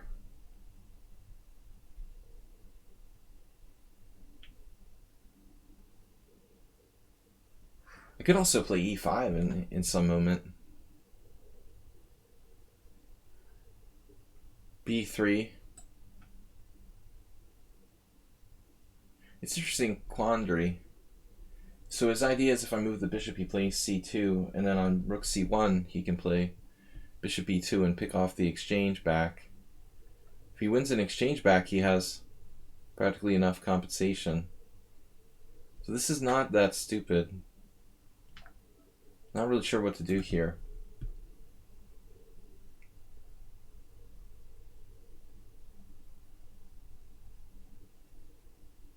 Right, completing development. I have just the blockade on the 8th. Not optimal. So what's my plan? e5.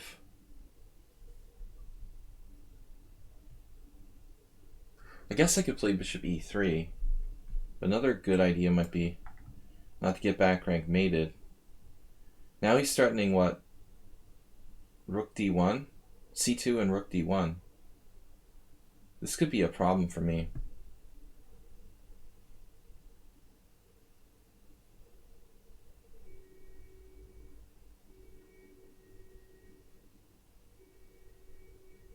Can I blockade on the 7th? c2 bishop d2.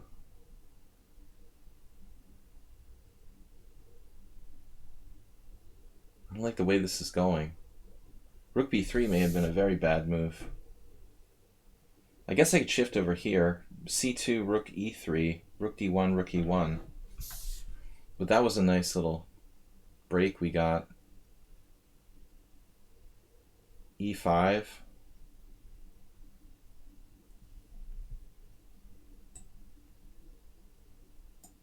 The queen is not doing anything on a4. Man, I don't know. Black has some compensation here. For real. But it's like Morales' piece sacrifice. Unnecessary. Crazy. I do have c2 rook d3 now. Wonder if that's decent. He still has compensation. Wow.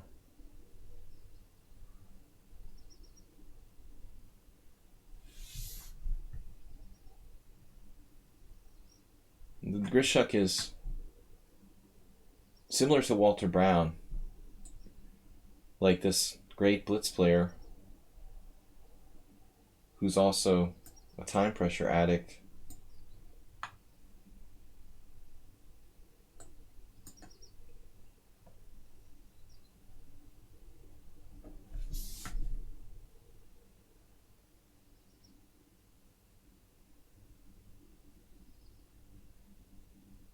I guess we're blockading with the other one.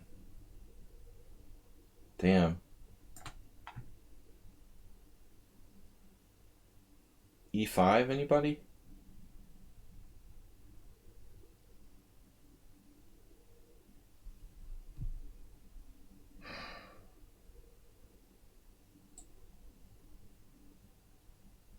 But E5, C2? What am I going to do?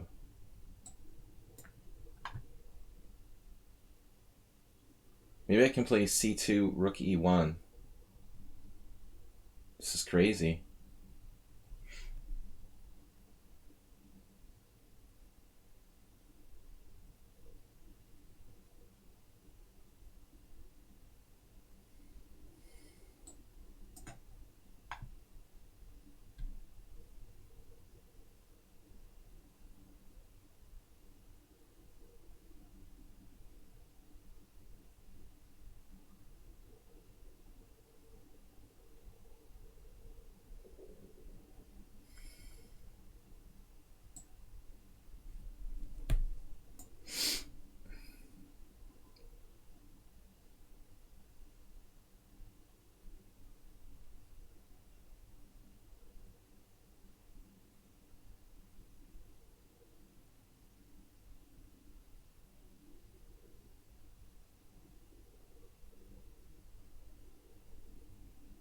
What?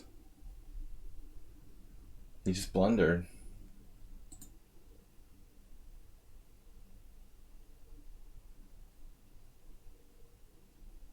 I don't know what I'd suggest, though. It felt like he had something.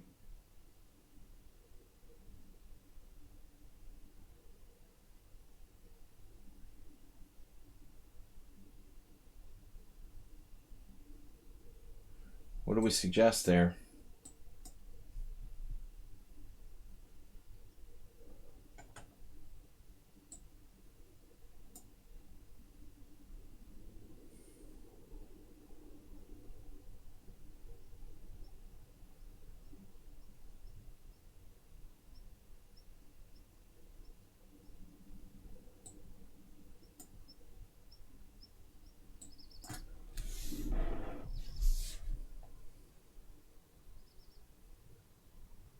Comes the queenside majority.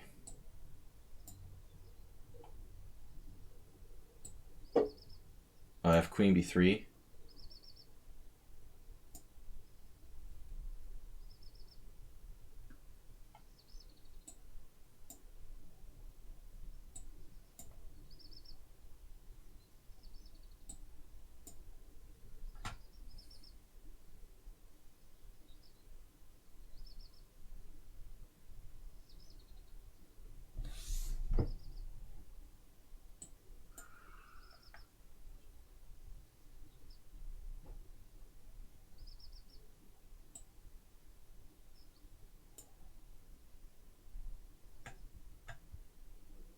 Gone is pawn.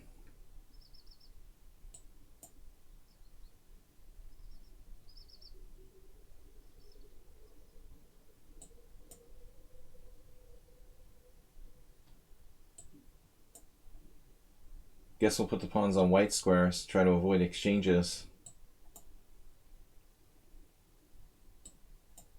Well, avoid exchanges of pawns. We want to exchange pieces, not pawns. Pieces, parts.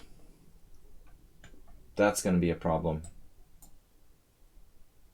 Too much, too much.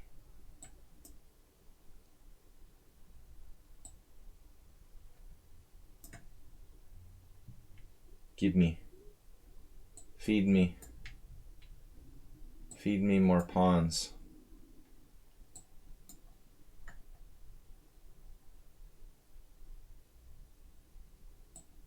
Persistent.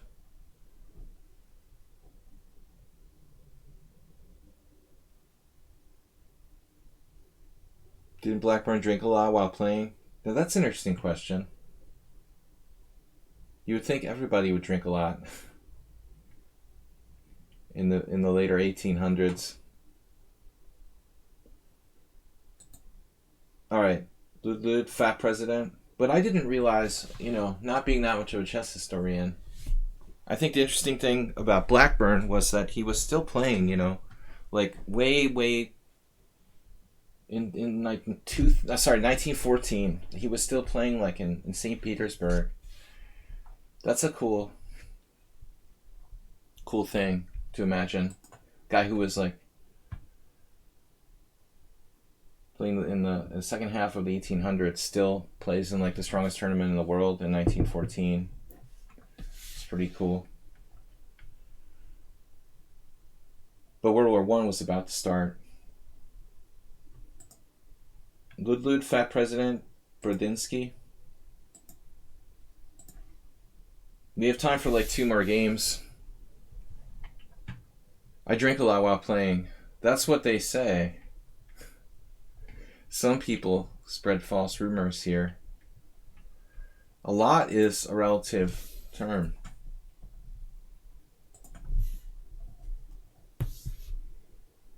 How do you decide whether it's a lot or not? Have a beer during my stream?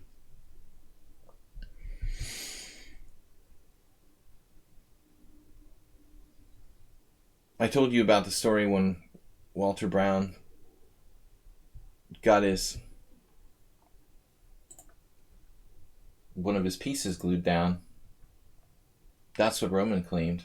He glued down one of Brown's pieces. The a6 pawn in the Najdorf.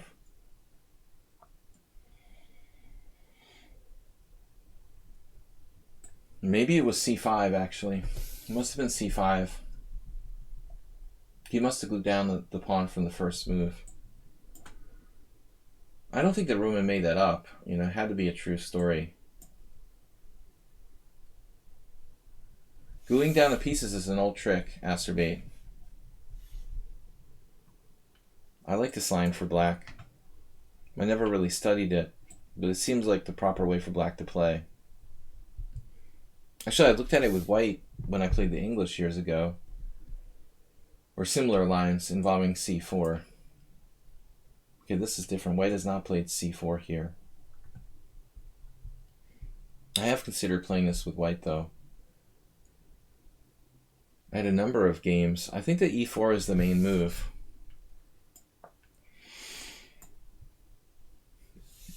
Tromer, yeah, I mean, I blundered in the opening.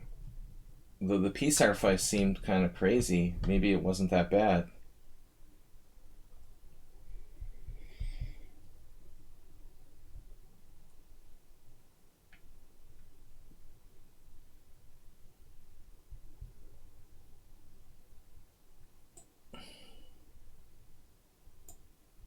H6, C4, D4, E3, Bishop G4. We had almost identical game with DK Guy.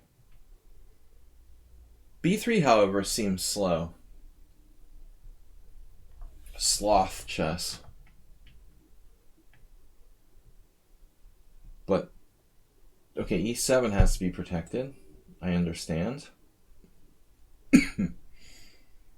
So shall we play Bishop C5 or Bishop D6 or Bishop E7?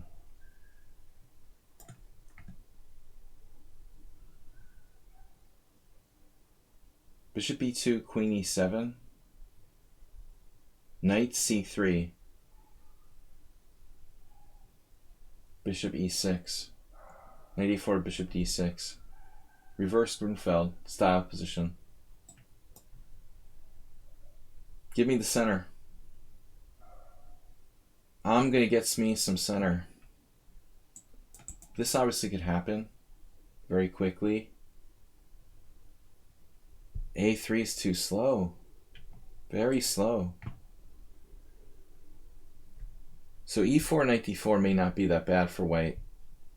E4, Knight D4, Queen E5 is interesting. But then just C3. That's not really inspiring. No, E4, Knight D4, Queen E5, E3.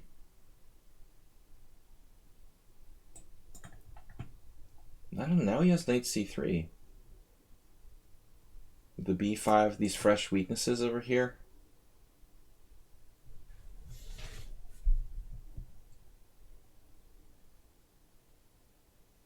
A5 was a very lazy move by me.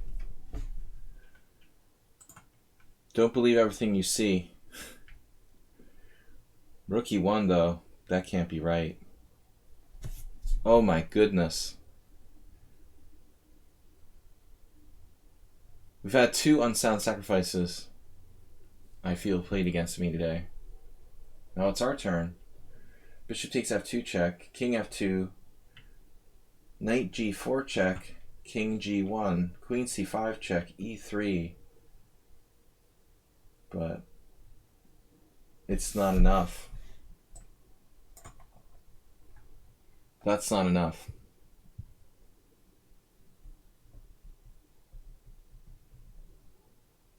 Alright, I mean, I can play e3, knight takes e3, attacking his queen. But I don't see why I should have to do that. I mean, there just have to be, like,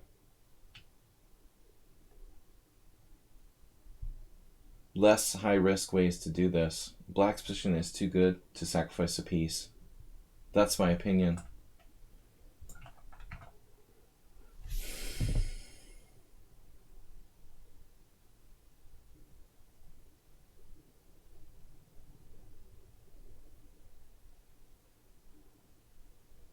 Here we go again. Another temptation. h3, bishop h5, g4, knight g4, hg4, bishop g4, sacrificing a piece. This one is even more tempting than the other one, honestly. Now there he has queen d5. Take it back. I take it back. Instead of bishop g4, maybe rook d8 instead. If he plays h3, maybe I'll just play bishop f5. Or we can obviously play bishop h5, g4, bishop g6, knight h4, bishop h7, knight f5, take. I don't really know how I feel about that. We lose our white-squared bishop. So it's a tough decision if white plays h3 here, where to go. We have like really 3, actually just 2 choices. But bishop f5 might be better. We provoked a weakness.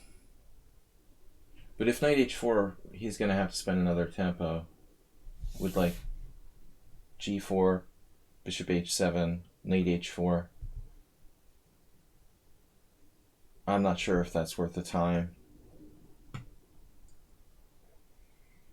Then again, maybe it is. g4, bishop h7. I can also play bishop e4. White's playing like Kramnik. Vladimir Kramnik.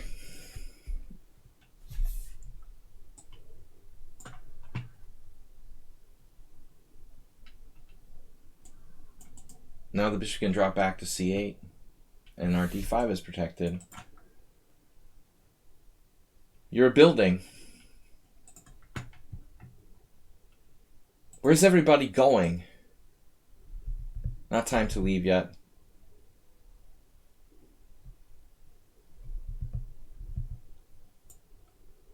I need your viewership. I don't buy bot viewers, so we need all the real viewers we can get. There's some sketchy site that like you can buy viewers on, and they're not bots apparently, like people's accounts. But Twitch is getting kind of dubious. Sort of gray area, fake viewer sites. I think they have to crack down on that. It's hard to keep it all under control though. I mean, it's such a big thing now. They can't control every third-party company that tries to exploit the system.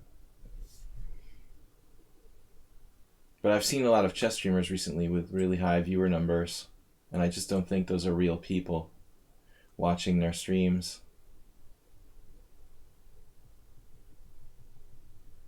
But I honestly never started doing this with any hopes of becoming a famous streamer. I just love chess, and this is a way to interact with you guys. Yeah, the point was to come back to c8, keep that bishop on the diagonal, targeting these pawns here.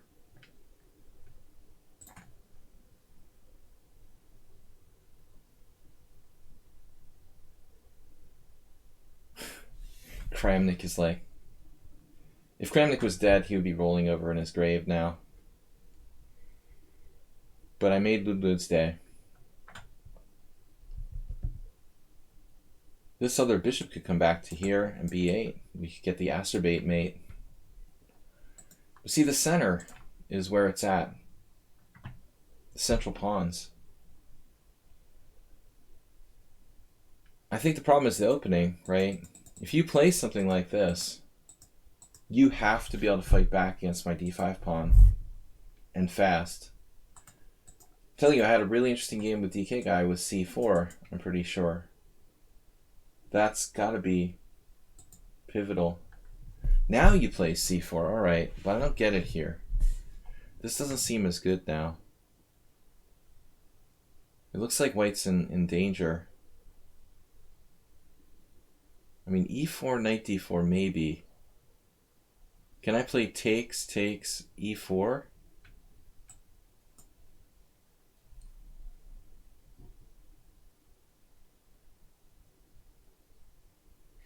This knight is going to be forced to go to h4 or h2. Black's control the center is good. We have knight e5. But it's possible if I play e4, my pawn will get overextended. I guess knight h4 is out for white. So he's looking at like bc, e4. There's also bishop takes f6. Could be a problem. If I play e4, bishop takes f6. Queen f6, knight e4. White's able to protect everything there, but I have the two bishops with the queenside majority. I feel like there's something here for black. Gotta do it.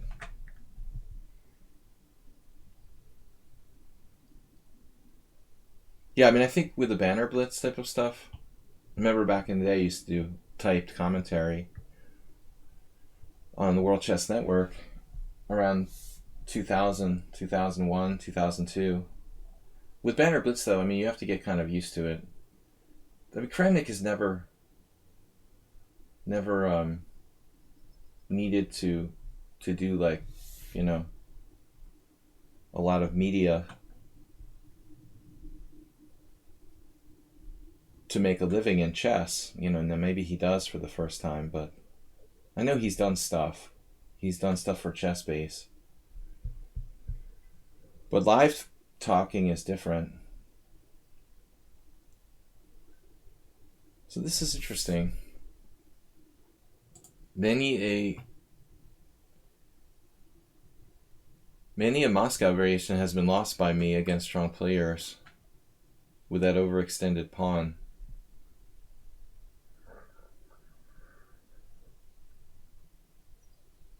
Banter is apparently not in Kramnik's repertoire.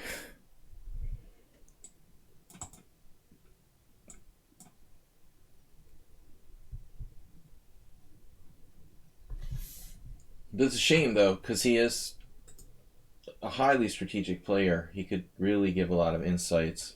I mean, nobody cares. I don't care about someone who's just like pointing out the tactics. What you want from a player is something like that, you know. Kramnik can show you how he conceptualizes the game strategically. I mean, that's a huge learning opportunity if you can communicate that. Man, we're close to an attack here.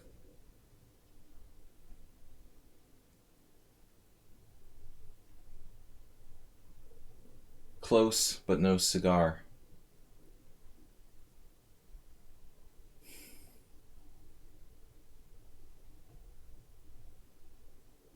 I probably have time for like 2 more games, guys. 1 or 2 more games. I just don't have a way in. Knight takes g4.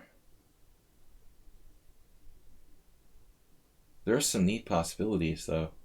Got to admit. Knight takes g4. Which knight? Man, I wish it would work. Knight f3 check is interesting. Wow. Does this work?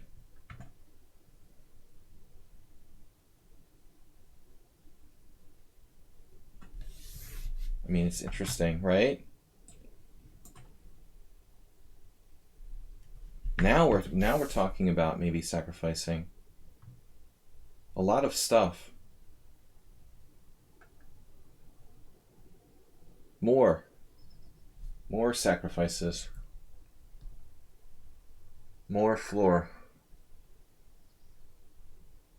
May not be enough though.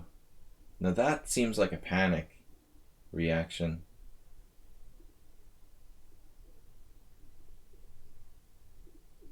Panicking. You have 94.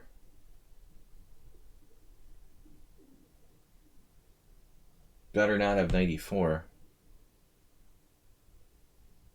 What?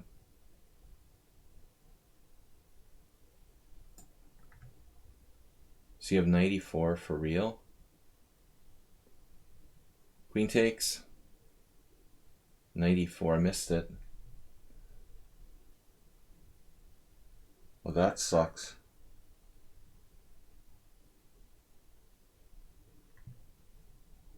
Rook d1, knight f6 check. And then rook takes. Wait, I'm up a piece there. What am I talking about? Queen takes 94, rook takes. I'm down the exchange. Man, that sucks. I have to take with the pawn. That wasn't the point. But he's still kind of paralyzed.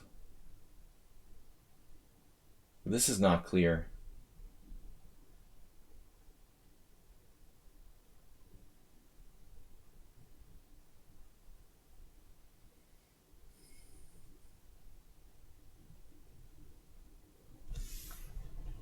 I didn't even look at that move.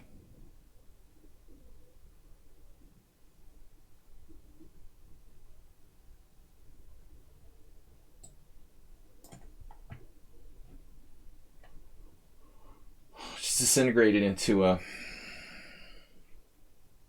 coffee house blitz battle. Not clear. I'm unimpressed by my own play.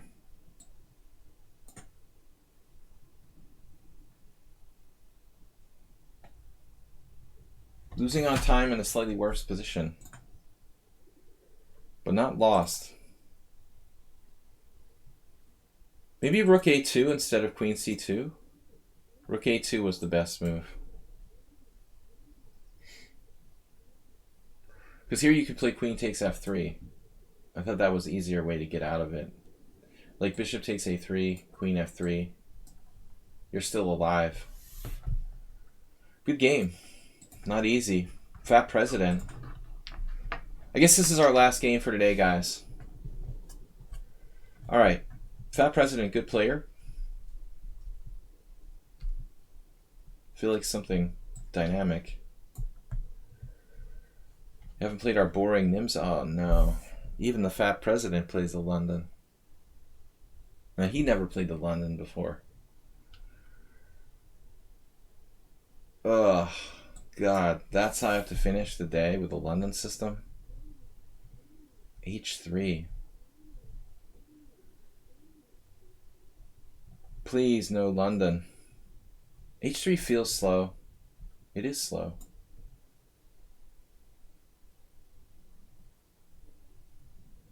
I'm trying to think, how can we exploit this? Knight c6? No.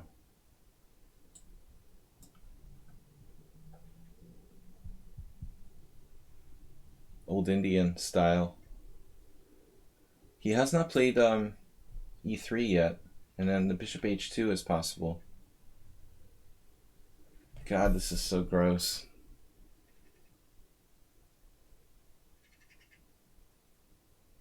h3 and c3, and that's your opening with white? Oh my god. Wow. That's painful.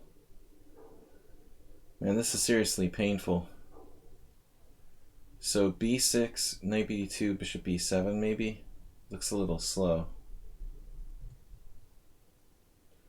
Yeah, I don't know about this setup with knight on bd7. h3, exclamation point. Perhaps I could play c5 right away. Takes queen a5 check. That might be better. Really, I didn't need the London system in the last game. I was feeling good about the stream till now. I just hate this so much. It's so boring.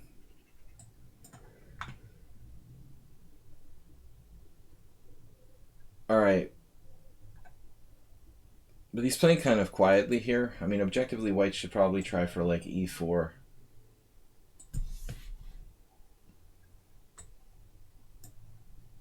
Now he could play c4 tempo down. Maybe I'll play d5.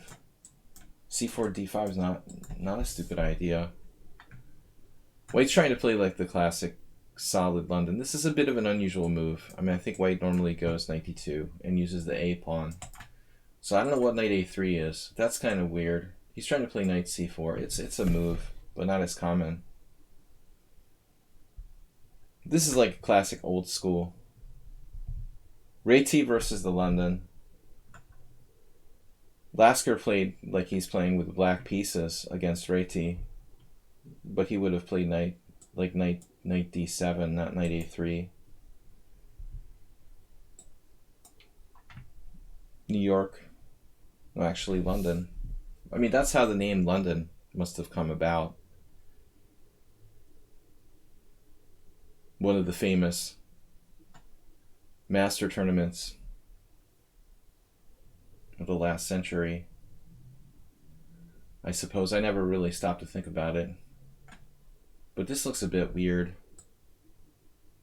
His knight is misplaced now.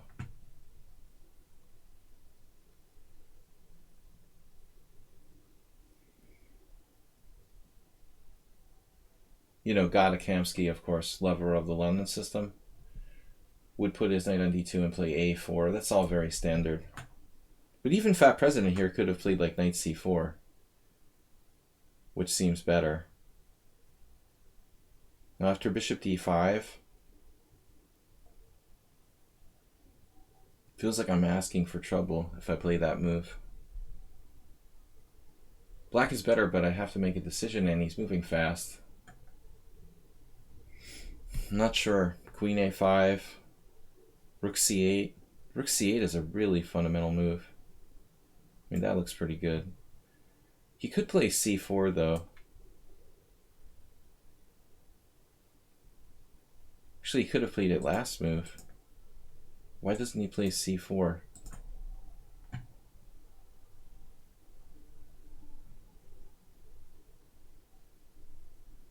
I have to play b4. c4, b4, knight c2, and then something like a5.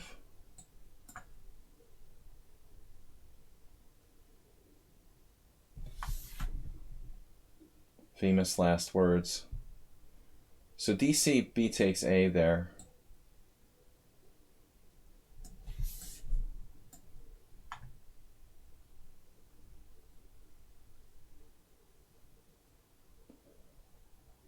I feel like I'm making mistakes.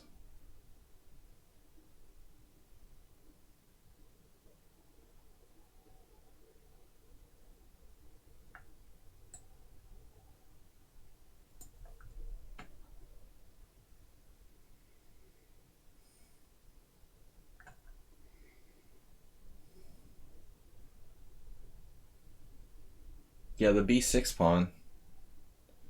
b6 pawn, having Freudian moment. The b6 pawn, the a4 pawn would be a target.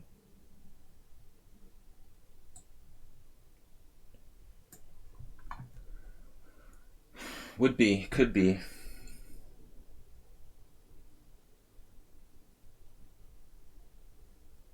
One of the first sensible moves I made today. a5, Aspirate. He already left. Warnaki left. It should be interesting to see how many viewers Twitch said I have today. Yesterday I claimed 12, even though the average was around 30 in reality. I wonder... This is a great move. Preparing b3. But bishop e4. That was going to get boxed out by d5 anyway. White is still alright, though. Wow. He's letting me mangle the kingside structure.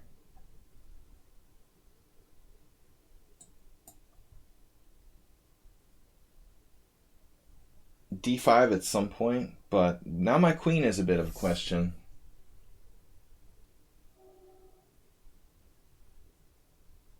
I also have e5.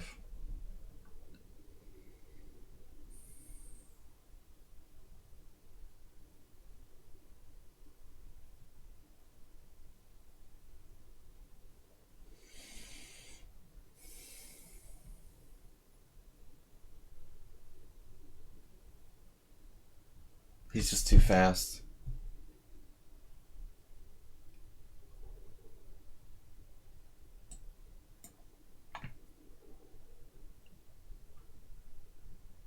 He just makes arbitrary decisions, and I take too much time on my moves trying to play real chess.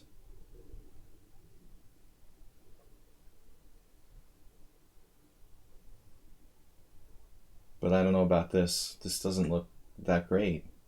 Maybe f5? What? The first move I didn't like by him. Man, that's unbelievable. How can you do that? Incredible. Wow.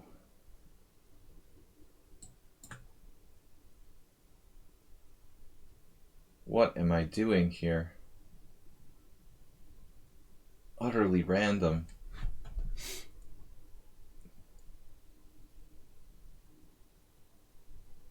I mean, d5 is crazy. He wants me to take on f4 and have tripled pawns, so I open his pieces. That is surprising. Wow. I really didn't think he would do that. He took it, allowing me to play rook takes b2. Just tons of weird decisions by both sides. There was a lot of choices. But maybe he's right. I don't have anything.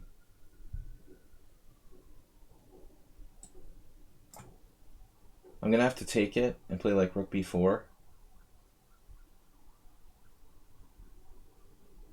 And now it's like 2 knights versus 2 bishops in a closed position. But he could be in trouble. Unable to open up the position quick enough.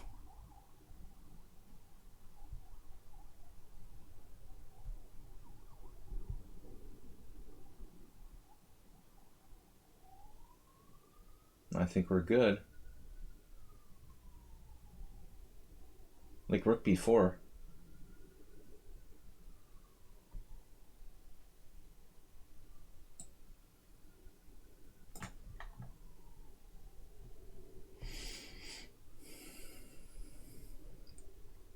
Threatening knight b6.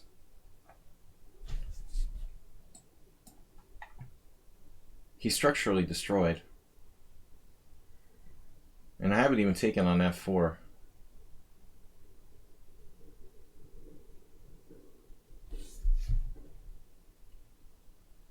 Probably want to do that at some point. Can white survive here? Trading queens.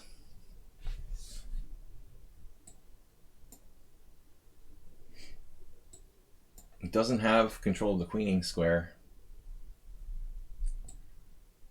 This looks bad. I guess he can blockade with a knight.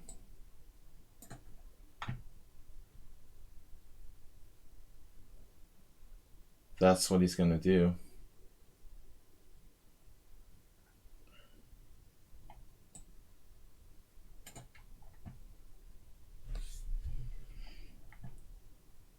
Irish pawns.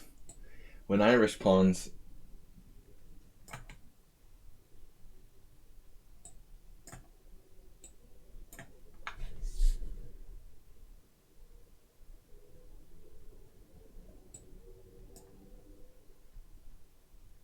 Yeah, he just screwed himself with that move.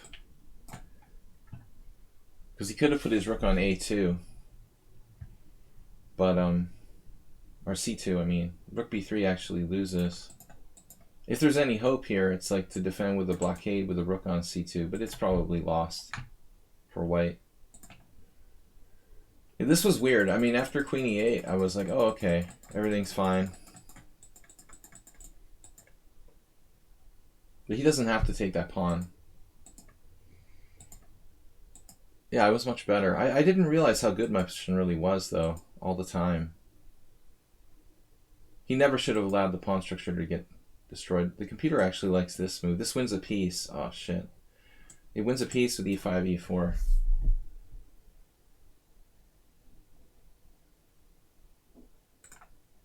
Alright, one last game. Please no London system. I'm going to play e4. I was surprised by how big my advantage was in that last game. I gotta go, guys, so I'm gonna do this challenge. Normally I would have had to have left by now. The Elvist has left the building.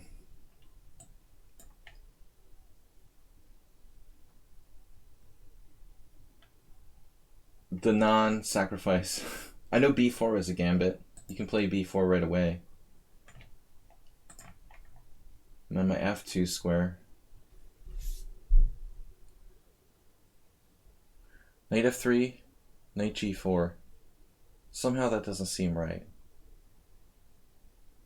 Be my guest.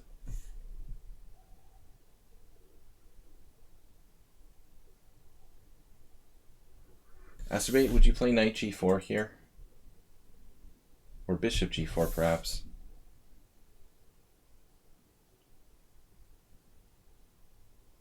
I guess just h3.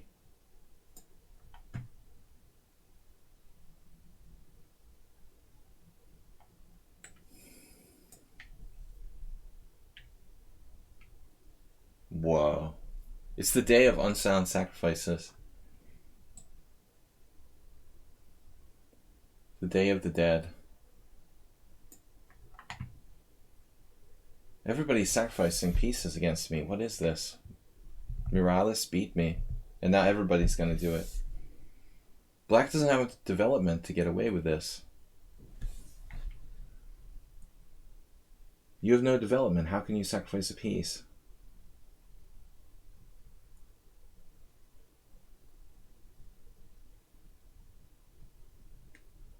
I was thinking bishop c4, but it's no pin. I mean, there's no getting out of that pin. Pin is pretty serious. I'm just up a piece for, here we go again, 2 pawns. 7 against 5. No, I mean, you can't sacrifice a piece here. If you play bishop h5, you have to play bishop g6. It's not that bad.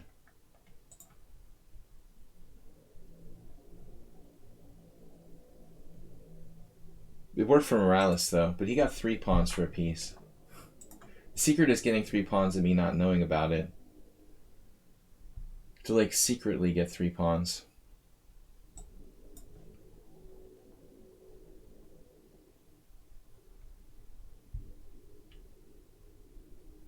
Notice Black's bishop on f8.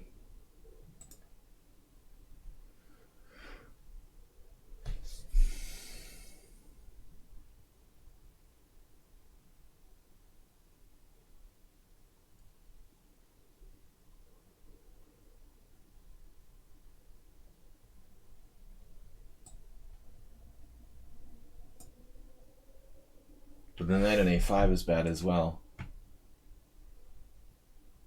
And Black has like no development.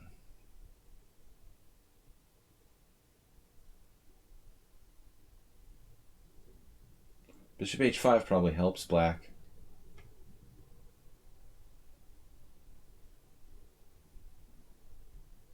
Bishop f5 may be okay. How about my development?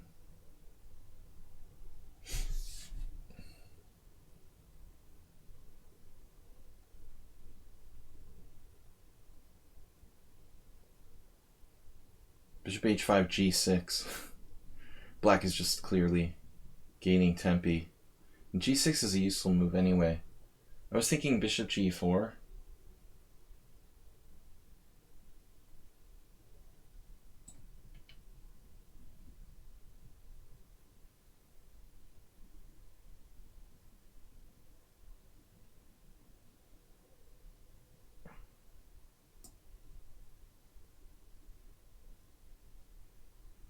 Wanted to trade that anyway.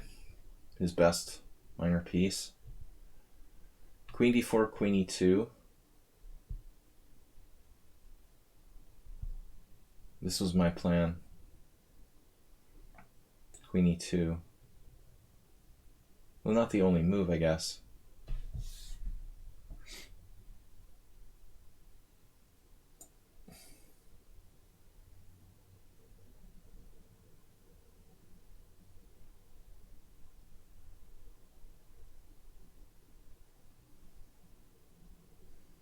Now at least he can castle queenside. Have some hope. I was looking at rook b4 before. Guys, Tuesday we'll have a tournament tomorrow night. I'm going to set that up shortly.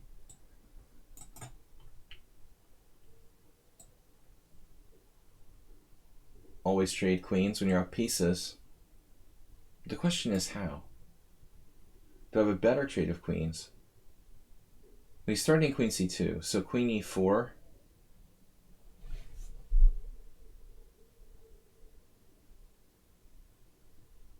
Queen e4, queen e6.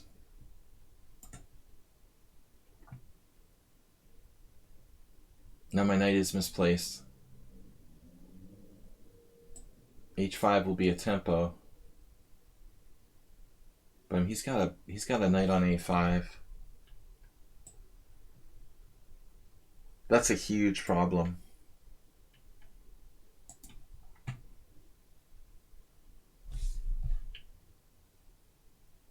Here.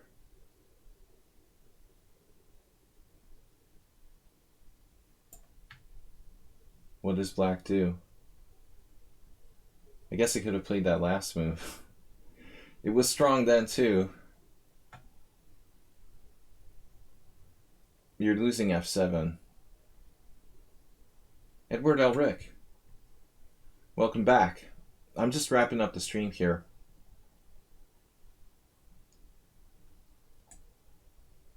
The last time I checked, every square on this rank was protected. It's pretty sick. h4, g4, f4, e4, c4, b4, and a4. He does have rook b4.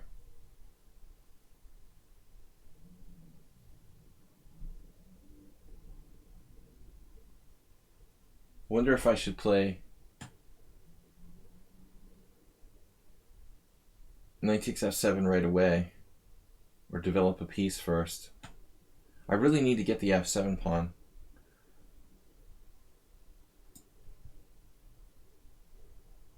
Obviously, if bishop e4, rook b4, I'm grabbing another pawn. And this has to be winning for me. I think maybe bishop b4, practically. A better try there.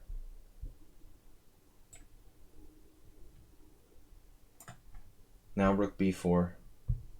Whatever. I'm still up 800 pawns. I forgot you could go to g4. Formerly under my control.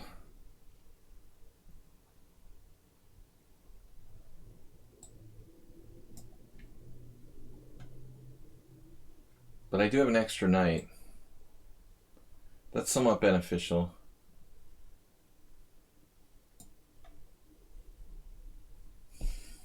I forgot I was up a knight. Honestly.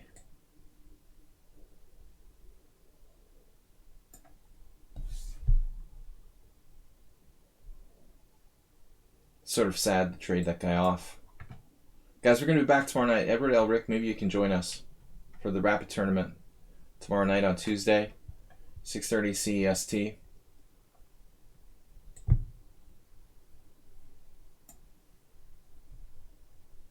this is over.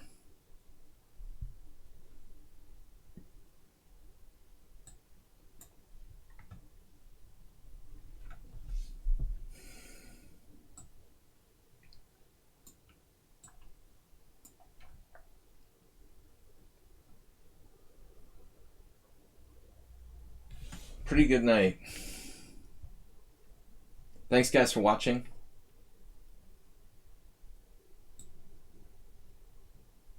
Do you see a mate here?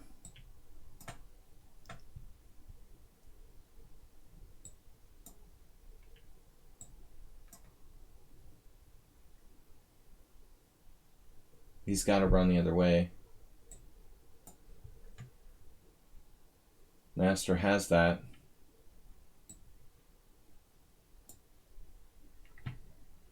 But under my conditions,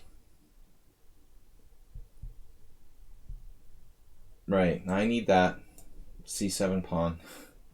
Gonna have to borrow that.